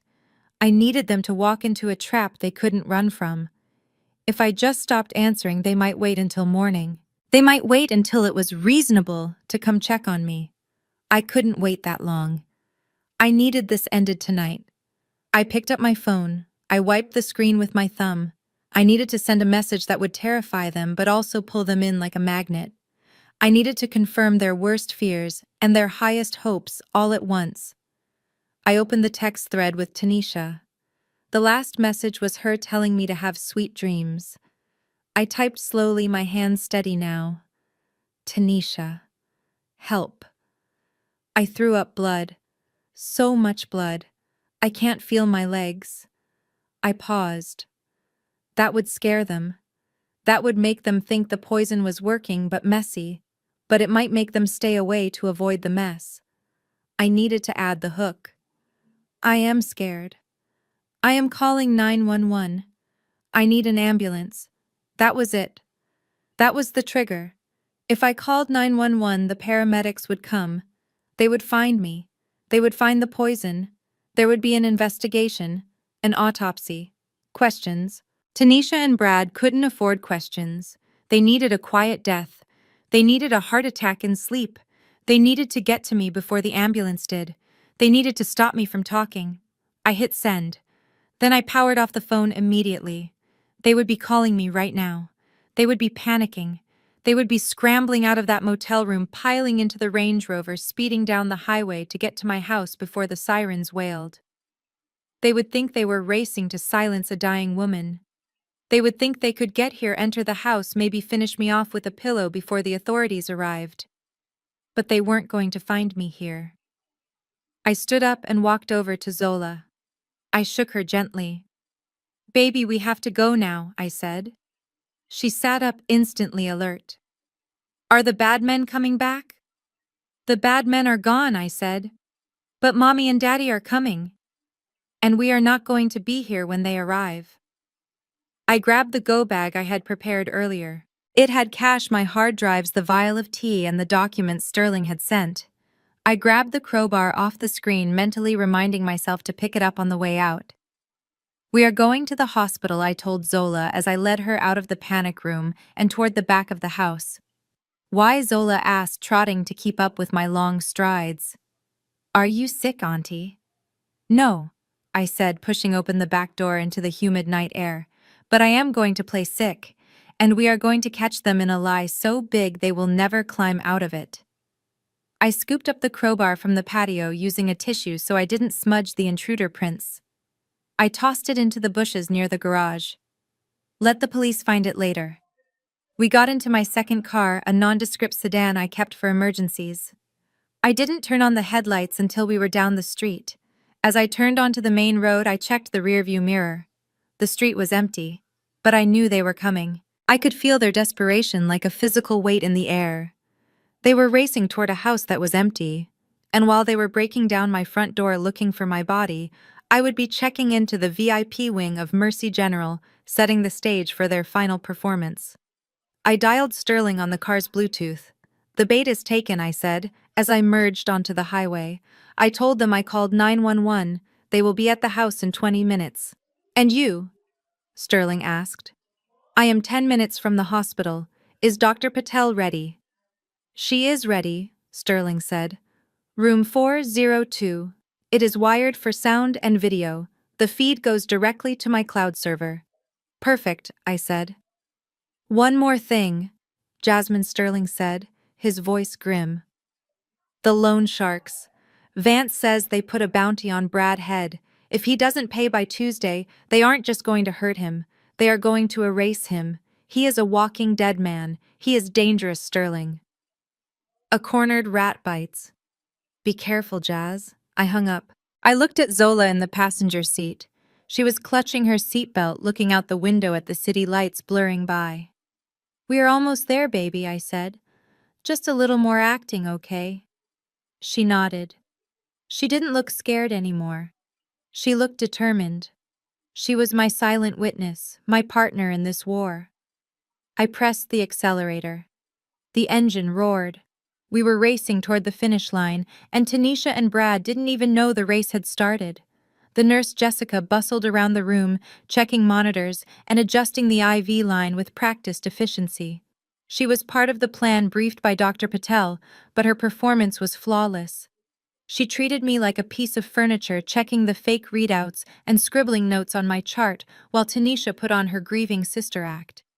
"It is just so sudden," Tanisha choked out, dabbing at her dry eyes with a tissue. One minute she was fine texting me about her day, and the next, she trailed off, gesturing helplessly at my prone form. "We just want to be here for her. We promised our mother we would always look out for each other." "That is very sweet of you, ma'am," Jessica said, her tone flat. "But try not to crowd the patient. Her immune system is compromised." She turned to leave, pausing at the door. "Dr. Patel will be back in an hour to reassess. If the alarms go off, do not touch anything. Just press the call button." She left the room, plunging us back into the semi-darkness. As soon as the door clicked shut, Tanisha's posture changed. She dropped the tissue and straightened up her face, smoothing out instantly. She walked over to the door and peered through the small glass window, checking to make sure the coast was clear. "Okay, she is gone," Tanisha whispered. Brad wiped his forehead with his sleeve. "This place gives me the creeps, T. It smells like death." "It smells like money," Tanisha corrected him. She walked back to the bed and looked down at me. Her gaze wasn't loving. It was predatory. She looked at me like I was a broken ATM that just needed one good kick to spit out the cash.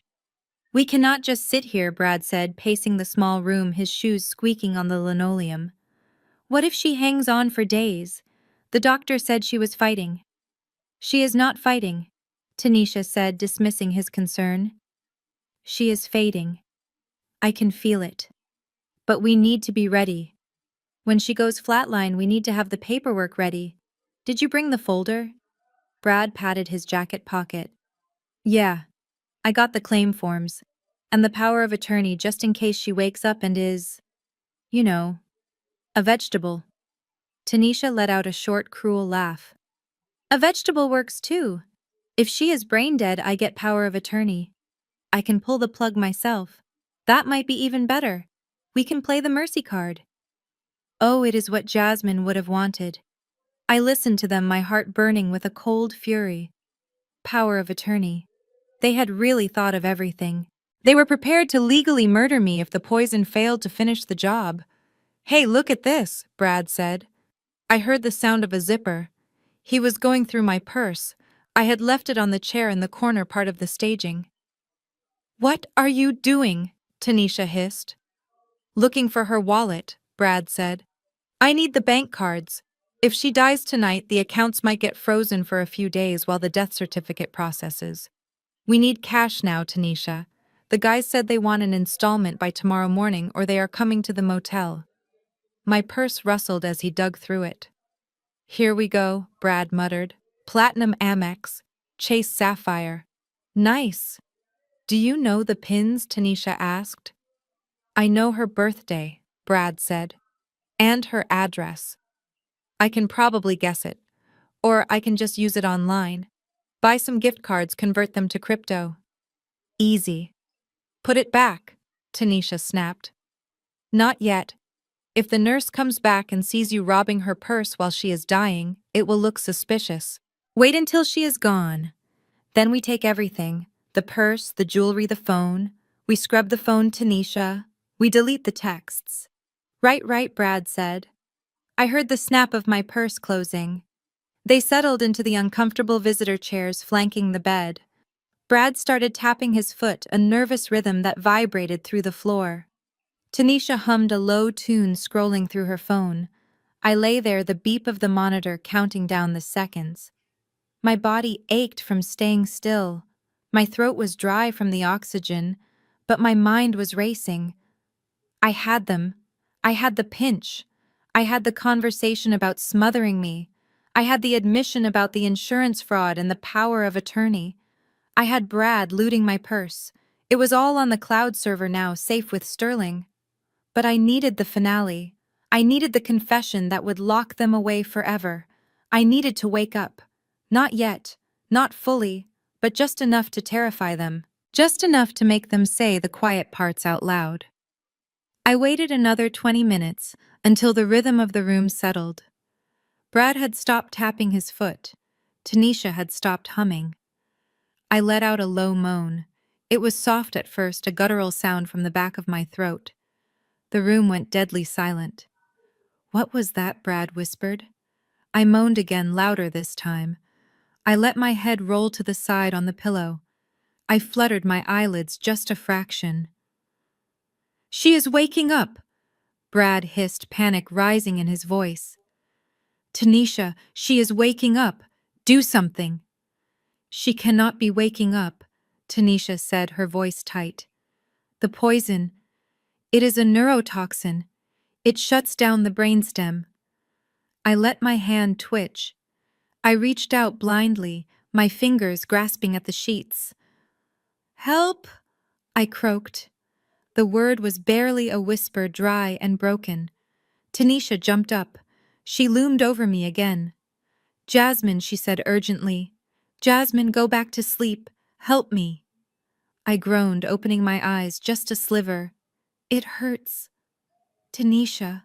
She grabbed my shoulders. She didn't hug me. She pinned me down. Her hands were heavy, pushing me back into the mattress. Shh, she hissed. Do not fight it, Jasmine. Just let go. It is better this way. Why? I wheezed, forcing a tear to leak out of the corner of my eye. Why? Because we need it, Tanisha whispered, bringing her face close to mine so only I could hear her. Because you have everything and we have nothing. Because you are worth more dead than alive, sis. There it was. The confession. Pure, unadulterated greed whispered directly into the microphone taped to my chest under the gown. She pressed down harder on my shoulders. Brad, stand by the door, she ordered over her shoulder. If the nurse comes, tell her she is having a seizure. Tell her not to come in yet. Brad moved to the door, blocking the view. Tanisha's hands moved from my shoulders to my neck. She wasn't squeezing yet, but her thumbs were resting on my windpipe. Just go, she pleaded, her voice cracking. Just die, Jasmine. Die. Stop being so stubborn. I let my eyes roll back in my head. I let my body go limp again. I let out a long, rattling exhale like the last breath leaving a body. Tanisha held her breath. She waited.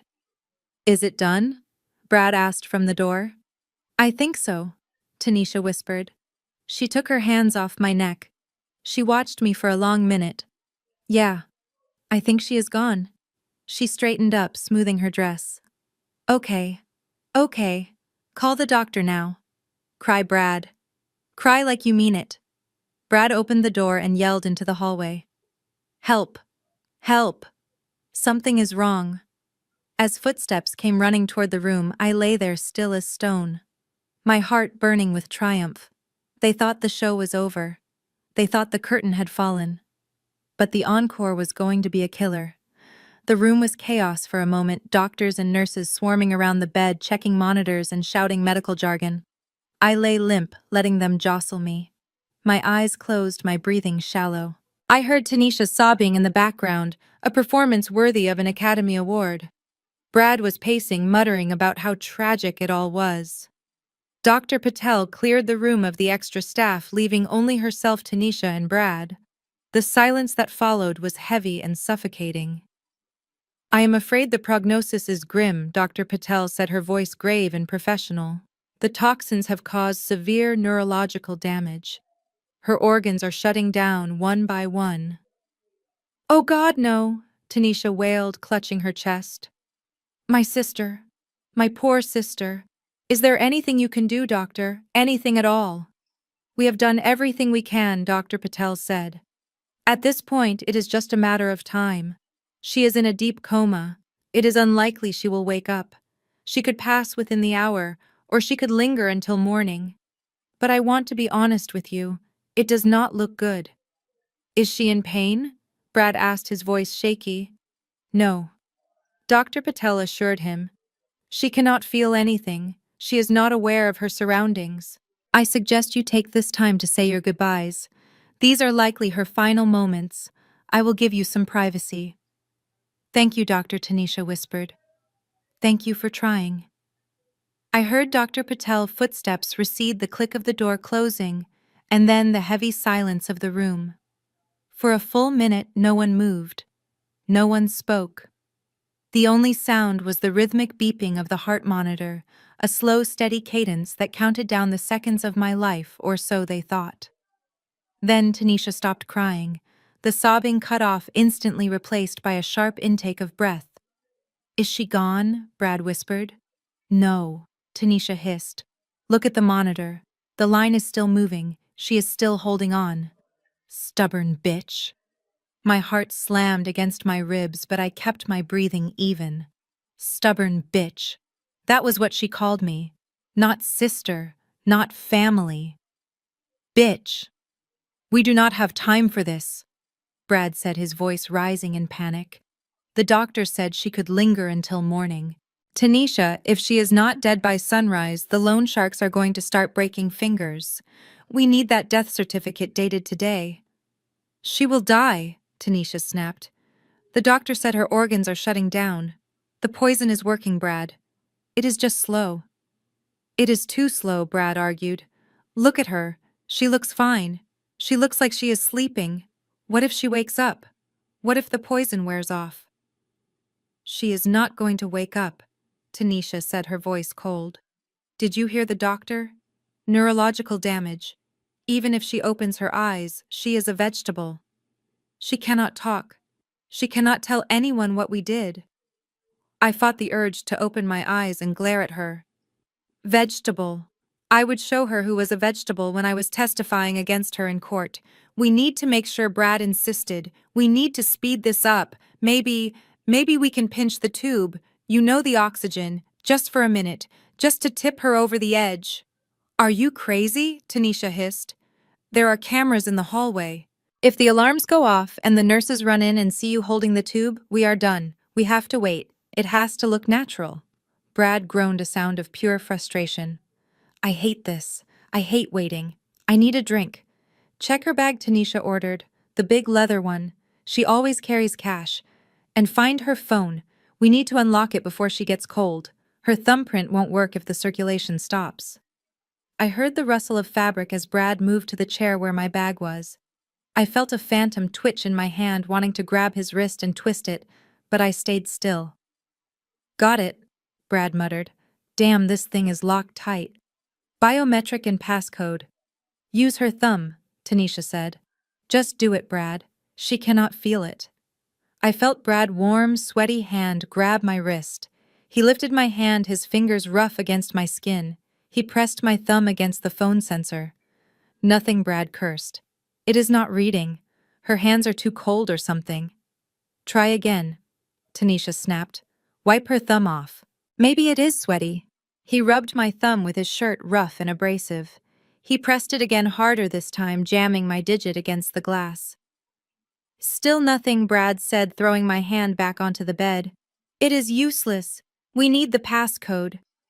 Think, Brad, Tanisha said. What would she use? Her birthday. Mama birthday. I tried those, Brad said. Locked out for 5 minutes. We only have a few tries left before it wipes the data. Damn it, Tanisha whispered. Okay, forget the phone for now. Look for the wallet. I need those credit card numbers. I can run them through the business account tonight, make it look like a vendor payment. We can get maybe 50 grand out before the bank freezes the assets. I heard the sound of leather tearing as Brad ripped through my bag. He wasn't being careful anymore. He was frantic. Found it, he said. Amex Black. Nice. Chase Sapphire. There is a stack of cash here, too. Looks like maybe 2,000. Take it, Tanisha said instantly. Put it in your pocket. That is our travel money if things go south. Brad laughed a short, ugly sound. Travel money. We are going to be rich, Tanisha. Once that insurance policy hits, we are going to be living on a beach in Bali. No more debt, no more looking over our shoulder. Yeah, Tanisha said, her voice dreamy. No more Jasmine looking down her nose at us. No more begging for scraps. It is all going to be ours, Brad. The house, the business, the cars. Everything she built belongs to us now. Because we earned it, Brad said. We did the hard part. We had the guts to do what needed to be done. I lay there listening to them justify my murder. They thought they earned my life because they were willing to steal it. The entitlement was staggering. They didn't see me as a person. They saw me as an obstacle to their happiness, a pinata full of money that they just had to smash open. Hey, Tanisha said, her voice closer now. Look at this. What Brad asked. She is wearing the necklace, Tanisha said. The vintage Cartier one. Mama gave it to her when she graduated. She said it was for the daughter who made her proud. I felt Tanisha's fingers at my throat, cold and sharp. She fumbled with the clasp. I always hated this necklace, Tanisha whispered. Mama should have given it to me. I was the one who gave her a grandchild. I was the one who stayed close. Jasmine just bought her love. She tugged at the chain. It was tight against my skin. Get it off her, Brad said. It is worth at least 10 grand. I am trying, Tanisha grunted. The clasp is stuck. Just yank it, Brad said. She doesn't need it anymore. Tanisha pulled. The chain dug into the back of my neck, pinching the skin. It hurt, but I didn't flinch. I let my head loll to the side, limp and heavy. Pop. The chain broke. Tanisha let out a small, triumphant noise. Got it, she said. She dangled the necklace in front of my face, the diamonds catching the dim light of the monitors. Looks better on me anyway. She put it in her pocket. I lay there stripped of my jewelry, my privacy, my dignity. They were picking my bones clean before I was even dead. Suddenly the door opened. Jessica, the nurse, bustled in. Checking vitals, she announced briskly, not looking at them. Tanisha and Brad jumped back, assuming their positions of grief instantly. Tanisha let out a small sob, burying her face in her hands. Brad bowed, his head, shoulders shaking. Is there any change? Brad asked, his voice thick with fake tears. Jessica checked the monitors. No, sir. She is stable, but unresponsive. The decline is slow. She adjusted my blanket covering my bare neck where the necklace used to be. She paused, her hand lingering over the red mark the chain had left. She saw it. I knew she saw it. She tucked the blanket in tighter. Dr. Patel will be by in the morning, she said. Try to get some rest. There is a cafeteria on the second floor if you need coffee. We will stay here, Tanisha said. We cannot leave her alone. Not now. Of course, Jessica said. She left the room. As soon as she was gone, Tanisha let out a long breath. That was close, she whispered. Did you see her look at the neck? She didn't see anything, Brad said. She is just a nurse. She is probably thinking about her lunch break. We need to be careful, Tanisha said. No more taking stuff until she is officially gone. We wait. We let the poison finish the job. They settled back into the chairs. The silence stretched out again. I lay there, the phantom pain of the necklace burning on my skin. They thought they were safe. They thought they had gotten away with it. They didn't know that every word, every theft, every confession had been recorded in high-definition audio and video. The camera in the flower vase on the bedside table had a perfect angle. The microphone taped to the back of the heart monitor picked up even their whispers. They had just signed their own confessions. And now it was time for the resurrection. The morning sun sliced through the hospital blinds like a laser beam, hitting Tanisha squarely in the face where she had slumped in the visitor chair. She looked terrible. Her makeup was smeared, her designer dress was wrinkled, and she had the desperate, edgy look of someone who had gambled everything and was waiting for the dice to stop rolling. Brad was worse. He was pacing the small room again, his eyes bloodshot, his hands trembling. He kept checking his phone, probably waiting for a text from a loan shark that said time is up. I lay still, keeping my breathing shallow and uneven. My body ached from staying motionless for so long, but my mind was sharp. The night had passed in a blur of feigned unconsciousness and real tension. Every time Tanisha sighed, every time Brad cursed under his breath, I added it to the mental ledger. They were suffering. Good. At 8 a.m. sharp, the door swung open. Dr. Patel strode in her white coat, crisp, her expression beaming. She wasn't wearing her grave face anymore. She looked like she had just won the lottery. "Good morning, family," she announced, her voice bright and loud. "I have incredible news." Tanisha jumped up, her face a mask of tragic anticipation. Is she gone, doctor?" "Gone?" Dr. Patel laughed, a joyous sound that made Brad flinch. "Absolutely not. It is a miracle, Mrs. Williams, truly a miracle. Her vitals have stabilized completely. The toxins have been processed and expelled by her system faster than we ever anticipated. Her kidney function is back to normal. Her heart rhythm is perfect. She is going to make a full recovery." I watched through my eyelashes as the color drained from Tanisha's face. Her jaw dropped. Her eyes went wide with genuine horror. It was the look of someone watching $5 million burn in a fireplace. "Full recovery," she stammered. But you said she was brain dead. You said she was a vegetable." "I said there was a risk of neurological damage, doctor," Patel corrected her, still smiling. "But the latest scans show zero cognitive impairment. She is waking up right now." "Look." I let out a soft groan and fluttered my eyelids. I opened them slowly, blinking against the light. I let my gaze wander around the room, unfocused at first, then sharpening as I landed on Tanisha and Brad. "Tanisha," I whispered, my voice raspy but clear. "Brad." "Oh my God," Brad choked out. He looked like he was about to vomit. "She is alive." Tanisha recovered faster. She threw herself onto the bed, grabbing my hand and squeezing it hard enough to bruise. "Jasmine," she shrieked, her voice pitching up into a hysterical range. "You are awake. Oh, thank Jesus. We were so worried. We thought we lost you." I felt her nails digging into my skin. She was shaking with rage, not relief. I saw the light, Tanisha," I murmured, widening my eyes. "I saw Mama." Tanisha froze. "You saw Mama?" "She was standing in a garden," I said, letting a tear slide down my cheek. "She told me it wasn't my time. She told me I have unfinished business. She said I need to take care of my family." Tanisha's grip loosened slightly. A flicker of hope sparked in her eyes. "Take care of your family?" "Yes," I said, sitting up slowly, wincing for effect. "She said I have been too focused on work, too focused on money. I need to share my blessings. I need to make sure you and Zola are safe." I looked at Brad. He was staring at me, mouth agape like a fish out of water. "Brad," I said, reaching out my other hand to him. "Come here." He shuffled forward, looking terrified. "I am so glad you are here," I said. "I heard you last night. I heard you praying for me." Brad blinked. You heard that? I heard you say you wanted to save me. I lied smooth as silk. I heard you say you would do anything to help.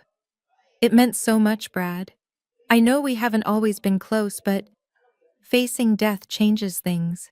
It gives you perspective. Yeah, Brad stammered, wiping his sweaty palms on his pants. Perspective. Right. Dr. Patel checked my pulse, her face a mask of professional satisfaction. You are a lucky woman, Jasmine. Whatever that herbal tea was, it nearly killed you. You must have a guardian angel. I looked at Tanisha. Yeah, a guardian angel. When can I go home? I asked. Well, normally I would keep you for observation, Dr. Patel said. But given your remarkable recovery, if you feel up to it, you could be discharged this afternoon. Just take it easy. No stress. I want to go home, I said firmly. I want to be in my own bed. And I want to celebrate. Celebrate? Tanisha asked, her voice wary. Yes, I said, sitting up straighter. I cheated death, Tanisha. That is worth a party. Tonight, at my house. I want everyone there. You, Brad Zola. I am going to call my lawyer too. Lawyer Brad squeaked. Why? To rewrite my will, I said. The air in the room changed instantly. The tension vanished, replaced by a greedy electric charge. Tanisha and Brad exchanged a look. It was a look I knew well. It was the look of predators scenting blood. You want to rewrite your will? Tanisha asked, trying to sound casual, but failing. Why now, Jazz? You just woke up. Because I almost died without leaving anything to the people who matter, I said, my voice trembling with fake emotion. If I had died last night, Tanisha, everything would have gone to charity, or been tied up in probate for years. I realized I haven't protected you, I haven't secured your future. I saw the wheels turning in her head. She was thinking that maybe the poison failing was a blessing in disguise. Maybe she didn't need to commit murder to get the money.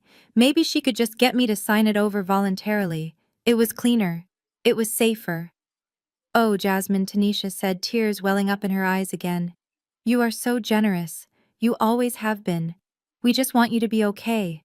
We don't care about the money, liar. I know you don't, I said, squeezing her hand. That is why you deserve it. I want to set up a trust for Zola, and I want to give you and Brad a significant lump sum to pay off the house, to invest, whatever you need. Brad looked like he was going to faint from relief. A lump sum, he breathed.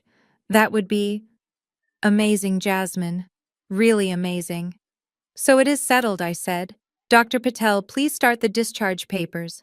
Tanisha, go get Zola. Go get fresh clothes. Meet me at the house at 6. I am going to order catering. We are going to have a feast. Are you sure you are up for a party? Tanisha asked. Maybe you should rest. We can do the will thing tomorrow. No, I insisted. Tonight. I need to do it tonight. I feel urgent about it. Like if I don't do it now, something bad might happen. Tanisha nodded eagerly. Okay, tonight. We will be there, with bells on. They left the room practically skipping. I watched the door close behind them. The smile dropped from my face instantly. Dr. Patel let out a long breath. You are terrifying, Jasmine, she said. I almost believed you myself. Good, I said, throwing off the covers. That means they bought it, hook, line, and sinker. Is Sterling ready? Dr. Patel asked. He is ready, I said. Is the footage secure? Uploaded and encrypted. Dr. Patel confirmed. I stood up and walked to the window, looking out at the parking lot. I saw Tanisha and Brad walking toward their car. They were high-fiving, they were celebrating, they thought they had just hit the jackpot. They thought they were going to walk into my house tonight and sign papers that would solve all their problems. They didn't know they were walking into their own funeral. I turned back to Dr. Patel. Thank you, Maya. I owe you one. You owe me a new wing for the hospital, Dr. Patel joked. Go get them, Tiger. I grabbed my bag. I had a party to plan. And I had a special guest of honor who was going to bring the house down. Zola. I texted Sterling as I walked out of the hospital. The fish are in the net. Bring the shark cage. Tonight, the cash cow was going to the slaughterhouse, but I wasn't the one who was going to bleed. Money talks, and mine was screaming at the top of its lungs. I signed the discharge papers at Mercy General with a flourish that surprised even me, considering I was supposed to be recovering from a near-fatal poisoning. By 2 in the afternoon, I was back in my driveway. By 3, my estate manager had a team of 20 event planners, caterers, and florists, turning my first floor into a venue fit for a coronation. I didn't just want a party. I wanted a spectacle. I wanted witnesses. I wanted the kind of gathering that people in Atlanta would whisper about for years. I spared no expense. I ordered cases of Dom Perignon. I had a raw bar set up on the patio with ice sculptures. I hired a string quartet to play in the foyer. It was excessive. It was loud. It was exactly the kind of shiny object that would distract a magpie like Tanisha until the trap snapped shut. Sterling arrived first, looking sharp in a navy suit that cost more than Brad Carr. He wasn't alone. Flanking him were 2 men and a woman, dressed in business casual attire that was just a little too stiff. They had the watchful eyes of people who were used to scanning crowds for threats. Jasmine Sterling said, kissing my cheek. "Allow me to introduce my associates. This is Detective Miller, Detective Johnson, and Detective Banks. They are here to facilitate the transition of assets." I shook their hands. They didn't smile much, but their grips were firm. They were armed. I couldn't see the holsters under their blazers, but I knew they were there. "Thank you for coming," I said. "The bar is open, but I assume you are on the clock. Strictly club soda tonight, ma'am." Detective Miller said, his eyes scanning the room. "We have units parked down the street ready to move when you give the signal." "Perfect." Next came the pastor, Reverend Jenkins from the First AME Church. He was a pillar of the community, a man whose voice could shake the rafters and whose presence demanded respect. I had invited him under the guise of wanting a spiritual blessing for my second chance at life. Tanisha would love that. She loved anything that made her look like a good Christian woman in front of the right people. She would preen under his attention. It would make her feel safe. Then the rest of the guests trickled in. My key vendors, my top investors, people whose names carried weight in the city. I wanted Tanisha to see them. I wanted her to feel the proximity to power. I wanted her to think that by signing those papers she was joining their ranks. At 5:30, the Range Rover pulled up. Tanisha and Brad stepped out and they were dressed for a victory lap. Tanisha wore a red dress that was cut low enough to be scandalous and tight enough to show off the Spanx. She had her hair done up in an elaborate weave that defied gravity. Brad was wearing a tuxedo. A tuxedo on a Tuesday. He looked ridiculous, like a waiter at a prom, but he walked with a swagger I hadn't seen in years. They swept into the house like they owned the deed. Jasmine Tanisha squealed, rushing over to me. She stopped just short of hugging me, probably remembering that I was supposed to be fragile. "Look at you. You look amazing for someone who was in a coma yesterday." "I feel amazing," I lied, my voice dripping with honey. "God is good, Tanisha. Won't he do it?" Tanisha said, throwing a hand in the air. She turned her attention to the room and her eyes lit up. She saw the champagne.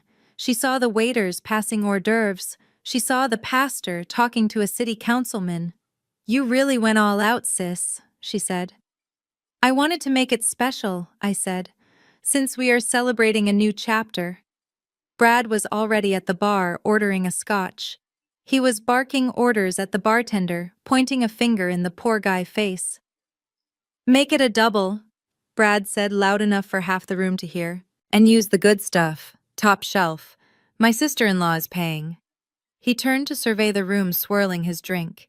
He looked at the furniture like he was deciding what to keep and what to throw away. He actually reached out and tapped a vase on the mantel, checking if it was real crystal. Tanisha wasted no time. She started circulating, playing the hostess. She walked up to the caterers and started critiquing the crab cakes. "These need more remoulade," she snapped, snapping her fingers at a waiter. "And make sure the champagne flutes are topped off. We don't want empty glasses tonight. She moved through the crowd, introducing herself as Jasmine's sister and confidant. She laughed too loud. She touched people's arms too familiarly. She was drunk on the atmosphere before she even took a sip of alcohol. She thought she had ascended. She thought this was her life now. I stood by the grand staircase watching them. It was pathetic and it was terrifying. They had no shame. They had tried to kill me 24 hours ago, and now they were eating my food and ordering my staff around. Then the front door opened again. A car service had dropped off Zola. I had arranged for a nanny service to pick her up from the safe house and bring her here fresh and clean. She walked in wearing a pretty yellow dress with a white ribbon in her hair. She looked like an angel, but her face was stone. Tanisha spotted her immediately. Her smile faltered for a fraction of a second before she fixed it back in place. She excused herself from a conversation with the pastor and marched over to Zola. I moved closer, staying out of sight behind a pillar. I needed to hear this. Tanisha grabbed Zola up her arm, her fingers digging in. She dragged the girl toward a quiet alcove near the coat check. "What are you doing here?"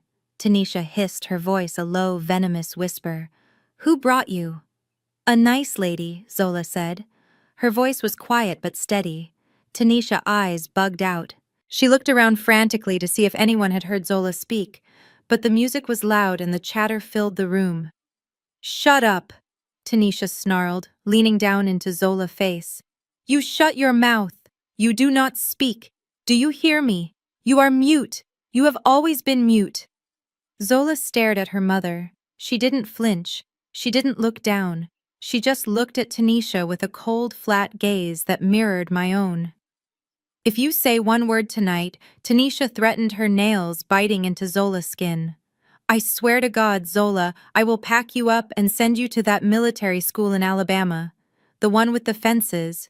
You will never see your toys again. You will never see your auntie again. You will march in the mud until you learn to listen. Do you understand me?" It was a vicious, specific threat. She had obviously thought about it before. She wanted to discard her daughter, just like she wanted to discard me. Zola was an inconvenience, a piece of baggage that didn't fit into her new rich lifestyle. Zola didn't cry. She didn't beg. She just blinked slowly, her face impassive. Tanisha took that silence for submission. "Good. Now go sit in the corner and play with your tablet. Do not bother the adults. We are busy fixing our future." Tanisha released her arm and straightened up, smoothing her red dress. She flashed a smile at a passing waiter and grabbed a glass of champagne, acting like the devoted mother she definitely wasn't. I stepped out from behind the pillar.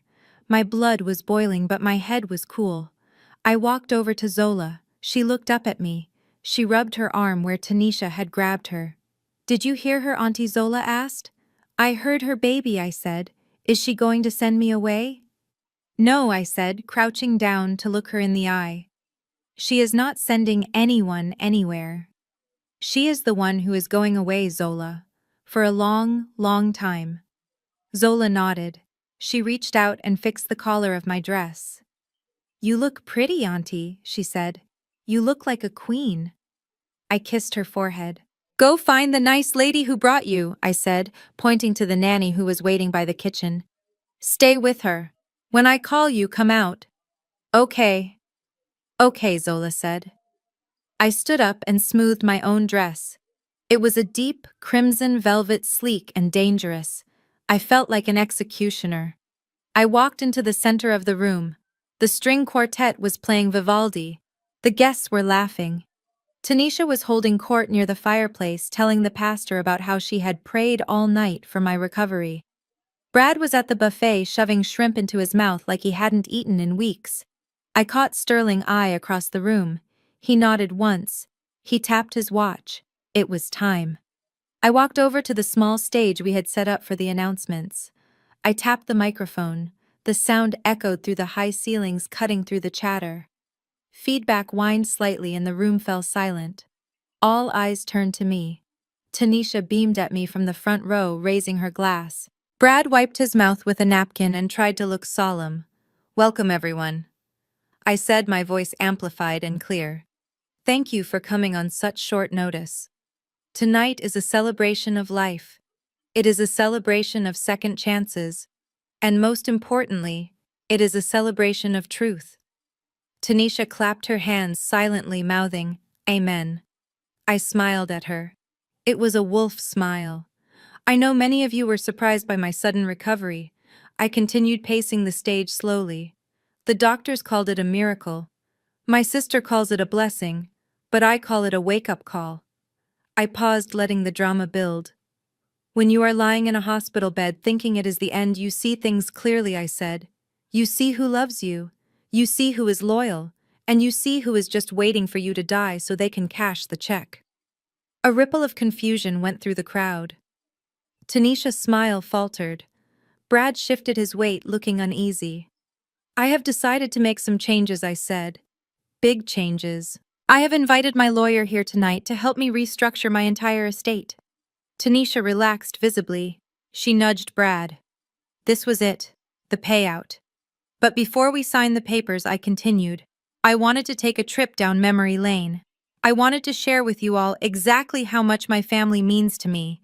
I prepared a little video presentation. I gestured to the large projection screen behind me. Tanisha looked delighted. She probably expected baby photos, pictures of us graduating, snapshots of holidays. She preened, ready to be the star of the show. Lights, please, I commanded. The chandeliers dimmed. The room plunged into darkness save for the glow of the screen. I stepped off the stage and moved to the side, standing next to Sterling and the detectives. Enjoy the show, Tanisha, I whispered under my breath. The screen flickered to life. It wasn't a baby picture. It was a grainy, high-definition video feed. The timestamp in the corner read yesterday, 11:42 p.m. The setting was a hospital room, room 402 at Mercy General, and the audio kicked in loud and crisp, booming through the speakers. Just go. Just die, Jasmine. Stop being so stubborn. The voice was Tanisha. On the screen, a woman in a designer dress was pressing her thumbs into the neck of a patient in a hospital bed. The room gasped. A collective intake of breath that sucked the air out of the mansion. Tanisha dropped her champagne glass. It shattered on the floor, the sound exploding like a bomb in the silence. The party was over. The trial had begun. The lights in the mansion dimmed until the room was swallowed by a heavy velvet darkness, save for the brilliant white square of the projection screen. I stood in the shadows to the left of the stage, my heart beating a slow, steady rhythm against my ribs. I smoothed the fabric of my dress. It was a custom piece, a crimson silk that flowed like liquid fire down to my ankles. I wore it for a reason. Red is the color of passion, yes, but it is also the color of warning. It is the color of a stop sign. It is the color of blood. Tonight I was the red flag Tanisha should have seen coming. From my vantage point, I could see the glow of the screen illuminating the faces of my guests. Tanisha was front and center right next to Brad. She was leaning forward, her face wrapped with anticipation. She looked like a child waiting for a present. She probably expected a montage of our childhood photos of us braiding hair and baking cookies, evidence of the bond she had exploited for decades. She wanted the world to see how close we were, so when she cashed that check, no one would ask questions. The video began with a soft piano melody, sentimental and sweet. The first image faded in. It was a photo from when I was 10 and Tanisha was 7. We were standing in front of our old house in Decatur, wearing matching Easter dresses. A collective awe rippled through the crowd. Tanisha brought a hand to her chest, performing humility. She looked over at the pastor and dabbed her eye. See? She whispered loud enough for the people around her to hear. We were always inseparable. The slide changed. High school graduation. Tanisha hugging me, holding my diploma. Then my business launch.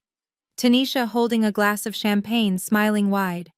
I watched her face in the blue light of the screen. That smile. I used to think it was pride. Now I saw it for what it was. It was the smile of a parasite who had found a healthy host. She wasn't smiling at me, she was smiling at what I could give her. I signaled the AV technician in the booth at the back of the room. He nodded. On screen, the music distorted. It didn't stop, but it warped, slowing down into a deep, dissonant drone that made the hair on your arms stand up. The image of us hugging flickered like a broken television signal. Static cut across the screen, a jagged white noise that made the guest shift uncomfortably. Tanisha frowned. She looked around confused. "What is happening?" she murmured to Brad. "Is it broken?" Then the image stabilized. It wasn't a photo anymore. It was video. High definition, crisp and cold. The timestamp in the corner was glowing red. Yesterday, 23:42. The setting was unmistakable. The sterile white walls, the heart monitor, the hospital bed, and me lying in it pale and still. The room went deadly silent. The piano music cut out completely, replaced by the hum of the hospital room's air conditioning captured by the high-sensitivity microphones. On screen, Tanisha walked into the frame. She wasn't wearing the Easter dress. She was wearing the same outfit she had worn to drop Zola off. She leaned over the bed.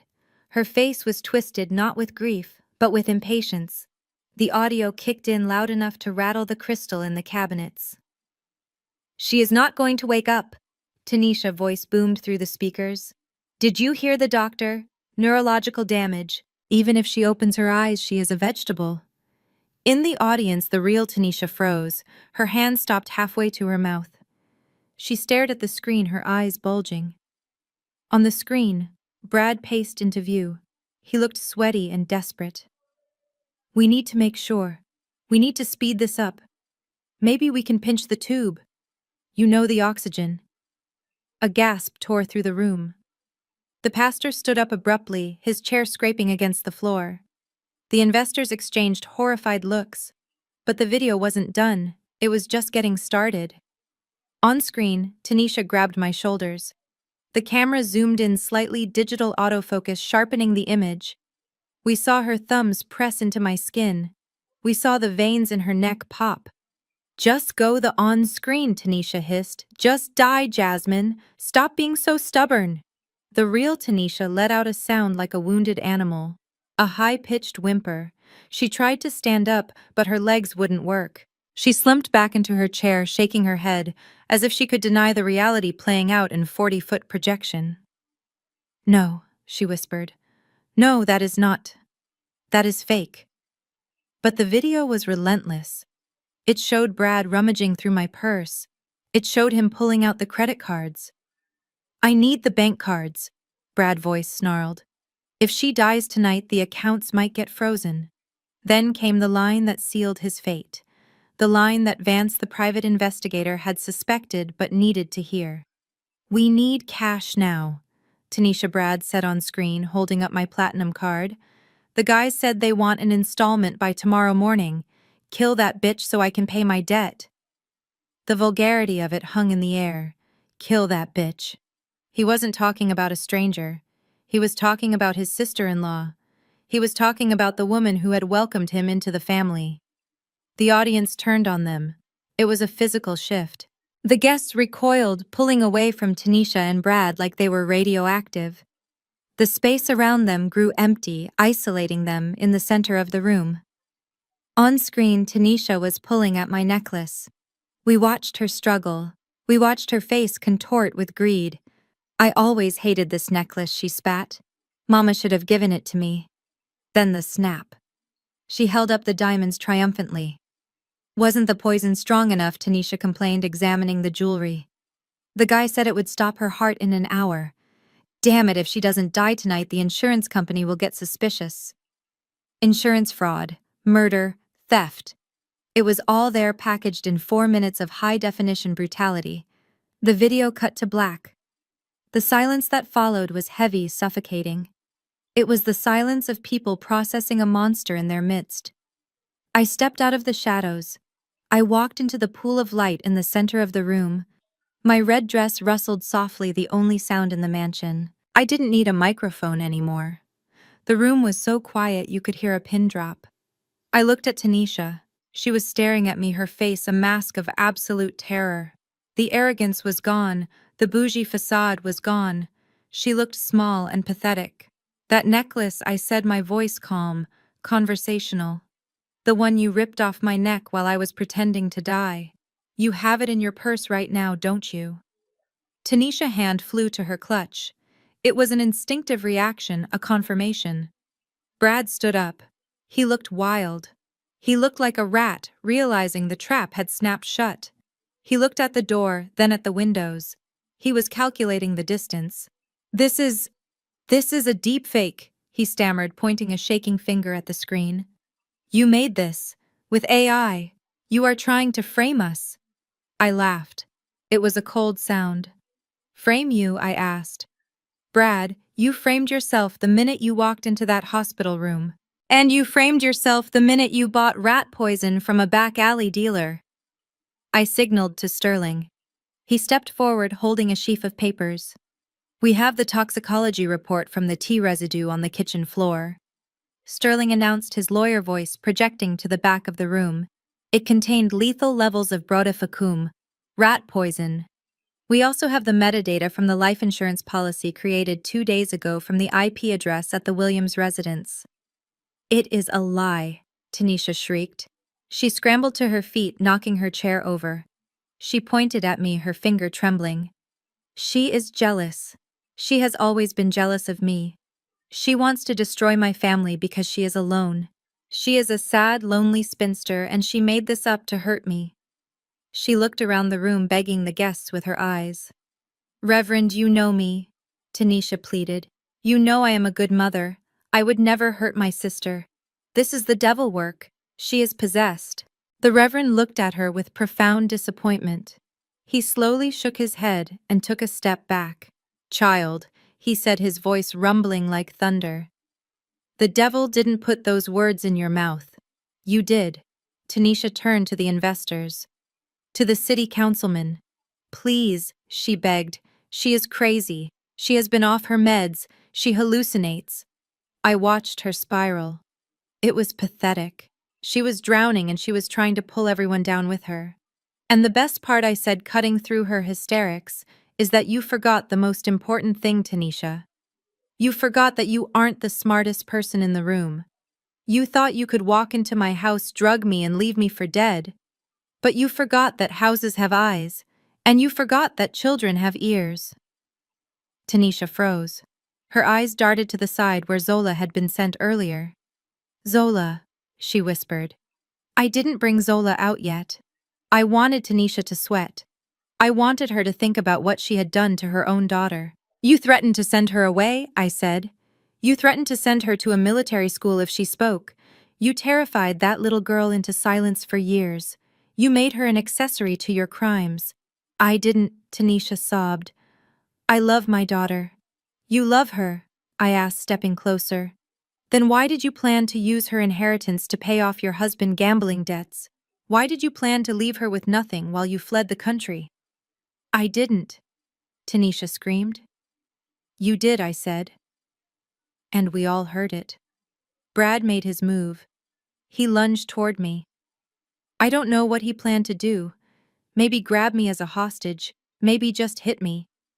But he was desperate. He didn't make it 3 steps. Detective Miller, who had been standing by the buffet, sipping club soda, moved with a speed that belied his size. He intercepted Brad, grabbing his arm and twisting it behind his back.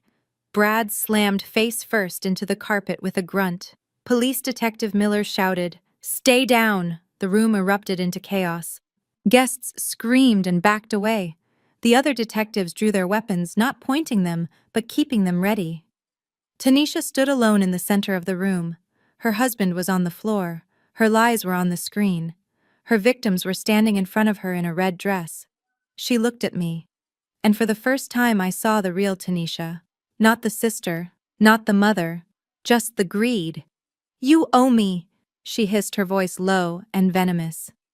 You have everything, Jasmine. You have the money, the business, the house. You owe me. Mama would have wanted you to share.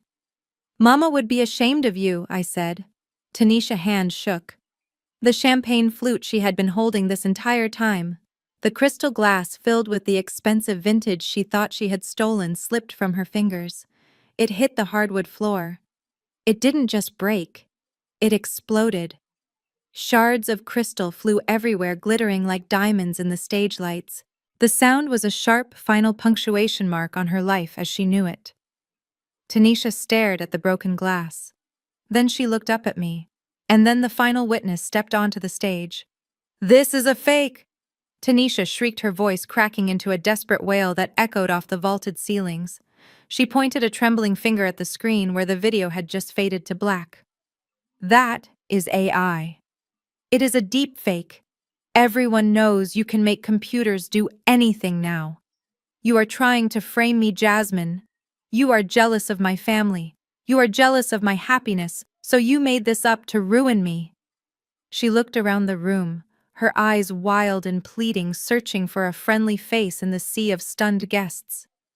She grabbed the sleeve of the councilman standing nearby. "You believe me, don't you? My sister has always been unstable. She is lonely and bitter. She hired people to make this. It is not real. None of it is real." I watched her unravel. It was ugly and it was loud. She was flailing, drowning in a sea of her own making, and she didn't care who she pulled down with her. I stepped closer, my heels clicking rhythmically on the hardwood floor. The sound cut through her hysterics. "You want to talk about what is real, Tanisha?" I asked, my voice calm and cold. "You want to talk about jealousy? You want to talk about who is really ruining this family?" "I am not listening to you," Tanisha screamed, covering her ears like a child. "This is a setup. I am leaving. Brad, get up. We are leaving." Brad was still pinned to the floor by Detective Miller, groaning as his arm was twisted further up his back. He wasn't going anywhere. "You are not going anywhere," I said. "And you are right about one thing, Tanisha. Technology can be manipulated. Videos can be edited. But there is one thing that cannot be faked. One thing that has been watching you for years, waiting for the moment to speak." I turned toward the side of the room where the nanny was standing. "Zola," I called out softly. "Come here, baby." The crowd parted. A hush fell over the room that was heavy with anticipation. From the shadows of the alcove, a small figure emerged. Zola walked into the light. She wasn't clutching her doll anymore. Her hands were empty at her sides, balled into small fists. She walked with a purpose I had never seen in her before. Her chin was up. Her eyes were locked on her mother. Tanisha let out a harsh, incredulous laugh. "Zola, you are bringing out Zola. What is she going to do, Jasmine?" "Interpretive dance. She is a mute. She is broken. She hasn't made a sound since she was a baby." Zola kept walking. She stepped up onto the low stage. She looked small against the backdrop of the massive projection screen, but she commanded the room. I handed her the microphone. Tanisha sneered. "This is pathetic. You are using a disabled child as a prop. You should be ashamed of yourself, Jasmine." Zola gripped the microphone with both hands. She took a deep breath. The sound of her inhale was amplified, booming through the speakers. "I am not broken," Zola said. Her voice rang out clear and bell-like. It wasn't the voice of a child who didn't know how to speak. It was the voice of a child who had chosen silence as a shield. Tanisha's jaw dropped. Her eyes bugged out of her head. She stumbled back a step, her hand clutching her chest. You can talk." "I can talk," Zola said, her gaze boring into her mother. "I just do not want to talk to devils." A gasp went through the room. The pastor brought a hand to his mouth. The investors leaned forward, captivated. Tanisha's face turned a mottled red. "You little brat. You have been faking it. You have been lying to me for years." "You lied first," Zola said. Her voice didn't waver. She spoke with a terrifying maturity born of trauma. "I saw you, Mom. I was sitting in the corner playing with my dolls, but I was watching. I saw you open the silver canister. I saw you take the spoon and scoop the white powder into Auntie Jasmine tea. You spilled some on the counter and you wiped it up with your sleeve." "No," Tanisha whispered, shaking her head. "No, you didn't. You are making this up. Jasmine told you to say this. I heard you tell Daddy that it would look like a heart attack." Zola continued relentless. I heard you say that Auntie Jasmine was worth more dead than alive. I heard you laughing in the car about how you were going to buy a new house with her money. She pointed a finger at Brad, who was still writhing on the floor. And I saw you, Daddy. I saw you at the back gate last night. I saw you give the envelope of money to the man with the scar on his face. You told him the job was done. You told him Auntie Jasmine wouldn't wake up. Brad let out a moan of despair, burying his face in the carpet. Tanisha looked like she had been slapped. She looked at her daughter, the child she had ignored and threatened and underestimated, and she saw her undoing. Zola lowered the microphone slightly, but she wasn't done. You told me if I ever spoke you would send me away, she said, her voice thick with emotion now. You said you would send me to a place with fences, where I would never see my toys again. You said I was baggage. Tanisha made a move toward the stage, her hands clawed into talons. You ungrateful little witch, I will kill you. She didn't get far. Two detectives stepped out from the crowd, blocking her path. They weren't smiling anymore. They were stone-faced and imposing. Tanisha stopped, panting, her chest heaving. She looked around the room, realizing for the first time that she was completely alone. The guests were looking at her with revulsion. Her husband was incapacitated, her sister was an enemy, and her daughter was the witness who had hammered the final nail into her coffin. She sank to her knees. It wasn't a graceful fall. She collapsed like a puppet whose strings had been cut. She covered her face with her hands and let out a scream of pure frustration and rage. It wasn't supposed to end like this, she sobbed into her palms. It was supposed to be easy. Zola looked down at her mother. She didn't look happy. She looked relieved. She looked like a prisoner who had just walked out of a cell. She handed the microphone back to me. I am done talking to her, Auntie Zola said. Can we have cake now? I took the microphone and pulled Zola into a one-armed hug. Yes, baby, I said. But first we have to take out the trash. I looked at Detective Miller. Get them out of my house. Detective Miller nodded. He reached into his jacket and pulled out a badge, hanging it around his neck. He wasn't just security. He was Atlanta PD Major Crimes. Ladies and gentlemen, he announced, his voice booming without the mic. I am Detective Miller. The officers you see around the room are under my command. This is an active crime scene investigation. He walked over to Tanisha. He pulled a pair of handcuffs from his belt. The metal glinted under the chandelier lights. Tanisha Williams, you are under arrest for attempted murder, insurance fraud, and child endangerment, he recited, pulling her hands behind her back. Tanisha shrieked as the cuffs clicked shut. No, no, you cannot do this. I am a victim here. She tried to poison me. It is a conspiracy. Save it for the judge, Detective Miller said, hauling her to her feet. Another detective hauled Brad up. He was crying, snot running down his face, ruining his tuxedo. It was her idea, Brad blubbered immediately. I didn't want to do it. She made me. She said we needed the money. She bought the poison. I just drove the car. I will testify. I will tell you everything. Just don't let the loan sharks get me. Please, protective custody. I need protective custody. Brad shut up. Tanisha screamed, kicking at him. You coward! You spineless worm! Sterling stepped forward, holding a manila folder. He looked every inch the high-powered attorney. We also have the toxicology report from the tea sample recovered from the scene, Sterling said loudly, addressing the room but looking directly at Tanisha. The lab confirmed the presence of brodifacoum, rat poison, a lethal dose. We also have the metadata from the fraudulent insurance policy tracing the IP address directly to your home router, Tanisha. Tanisha's face went slack. The evidence was overwhelming. There was no spinning this. There was no lie big enough to cover the truth. As the detectives dragged them toward the front door, the guests parted like the Red Sea. No one said a word. The only sounds were Tanisha screaming curses and Brad sobbing pleas for mercy. Wait, I said. The detectives paused near the door. I walked over to Tanisha. She was disheveled, wild-eyed, and broken. She looked at me with pure hatred. I hope you rot in hell, Jasmine, she spat. You think you won. You are going to be alone forever. No one loves you. You are just a wallet to everyone. I leaned in close so only she could hear me. You are wrong, Tanisha, I whispered. I am not alone. I have Zola. Tanisha laughed a jagged sound. Enjoy her. She is a freak just like you. And good luck with the money.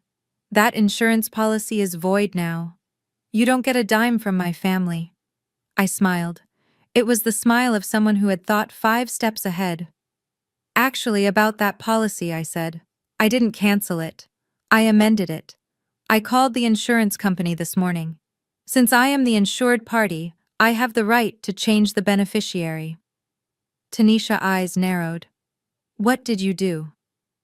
I changed the beneficiary to Zola, I said. And since you are going to prison for a very long time, I filed an emergency petition for guardianship this afternoon. Sterling just got the judge's signature. Tanisha went pale. You took my daughter. I saved your daughter, I corrected. And I am going to use your money, or what would have been your money, to give her the life you were too selfish to provide. Every dime of that policy, if something ever happens to me, goes to her trust fund. And until then, I am going to use my money to hire the best prosecutors in the state to make sure you never see the outside of a cell again. Tanisha screamed. It was a primal sound of loss and defeat. She lunged at me, but the detectives held her back. Get her out of here, I said, turning my back on her. I walked back to Zola, who was standing by the stage watching her parents get dragged away. She didn't look sad. She looked at me and held up her hand. I high-fived her. It is over, baby, I said. Zola nodded. Can we have the cake now? I laughed. The sound felt like breaking glass, like something tight in my chest finally snapping open. Yes, I said. Let us eat cake. 6 months later, the air was salty and clean. I sat on the deck of a 60-foot yacht watching the turquoise water of the Caribbean churn in our wake. This wasn't a fake cruise in a motel room. This was the real deal. Zola was at the railing pointing at a pod of dolphins jumping in the surf. She was laughing, her voice bright and uninhibited. She was wearing a new swimsuit, her hair braided with colorful beads. She looked like a different child. The shadows were gone from her eyes, replaced by the light of a childhood reclaimed. Look, Auntie, she shouted. There are 3 of them. A mommy, a daddy, and a baby. I smiled, adjusting my sunglasses. They are beautiful, Zola. She ran over to me and flopped onto the lounge chair beside me. She grabbed her glass of sparkling apple juice. This is the best life ever, she declared. It really is, I agreed. I picked up my own cup. It wasn't champagne. It was tea. Earl Grey, steaming and fragrant in the sea breeze. I took a sip. It tasted like bergamot and honey. It tasted like safety. It tasted like freedom. Tanisha and Brad were awaiting trial. The evidence was insurmountable. Brad had taken a plea deal, rolling on Tanisha for everything from the fraud to the poison purchase. Tanisha was facing 20 to life. She sent letters, sometimes begging for forgiveness, begging for money for the commissary. I burned them unopened. I looked at Zola. She was my family now. We were a team, the cash cow and the silent witness. We had survived the fire and come out the other side forged in steel. We are going to be okay, aren't we? Zola asked, looking at me. I put my tea down and pulled her close. Yeah, baby, I said, kissing the top of her head. We are going to be better than okay. We are untouchable. The yacht cut through the waves, heading toward the horizon, leaving the wreckage of the past far behind in our wake. This story reveals a brutal but necessary truth. Shared DNA is not a license for abuse, nor does it guarantee loyalty. Jasmine spent years trying to buy her sister's love, only to realize she was financing her own destruction. True family is defined by protection and integrity, not bloodline. It was Zola, the child ignored by everyone, who proved to be the ultimate protector.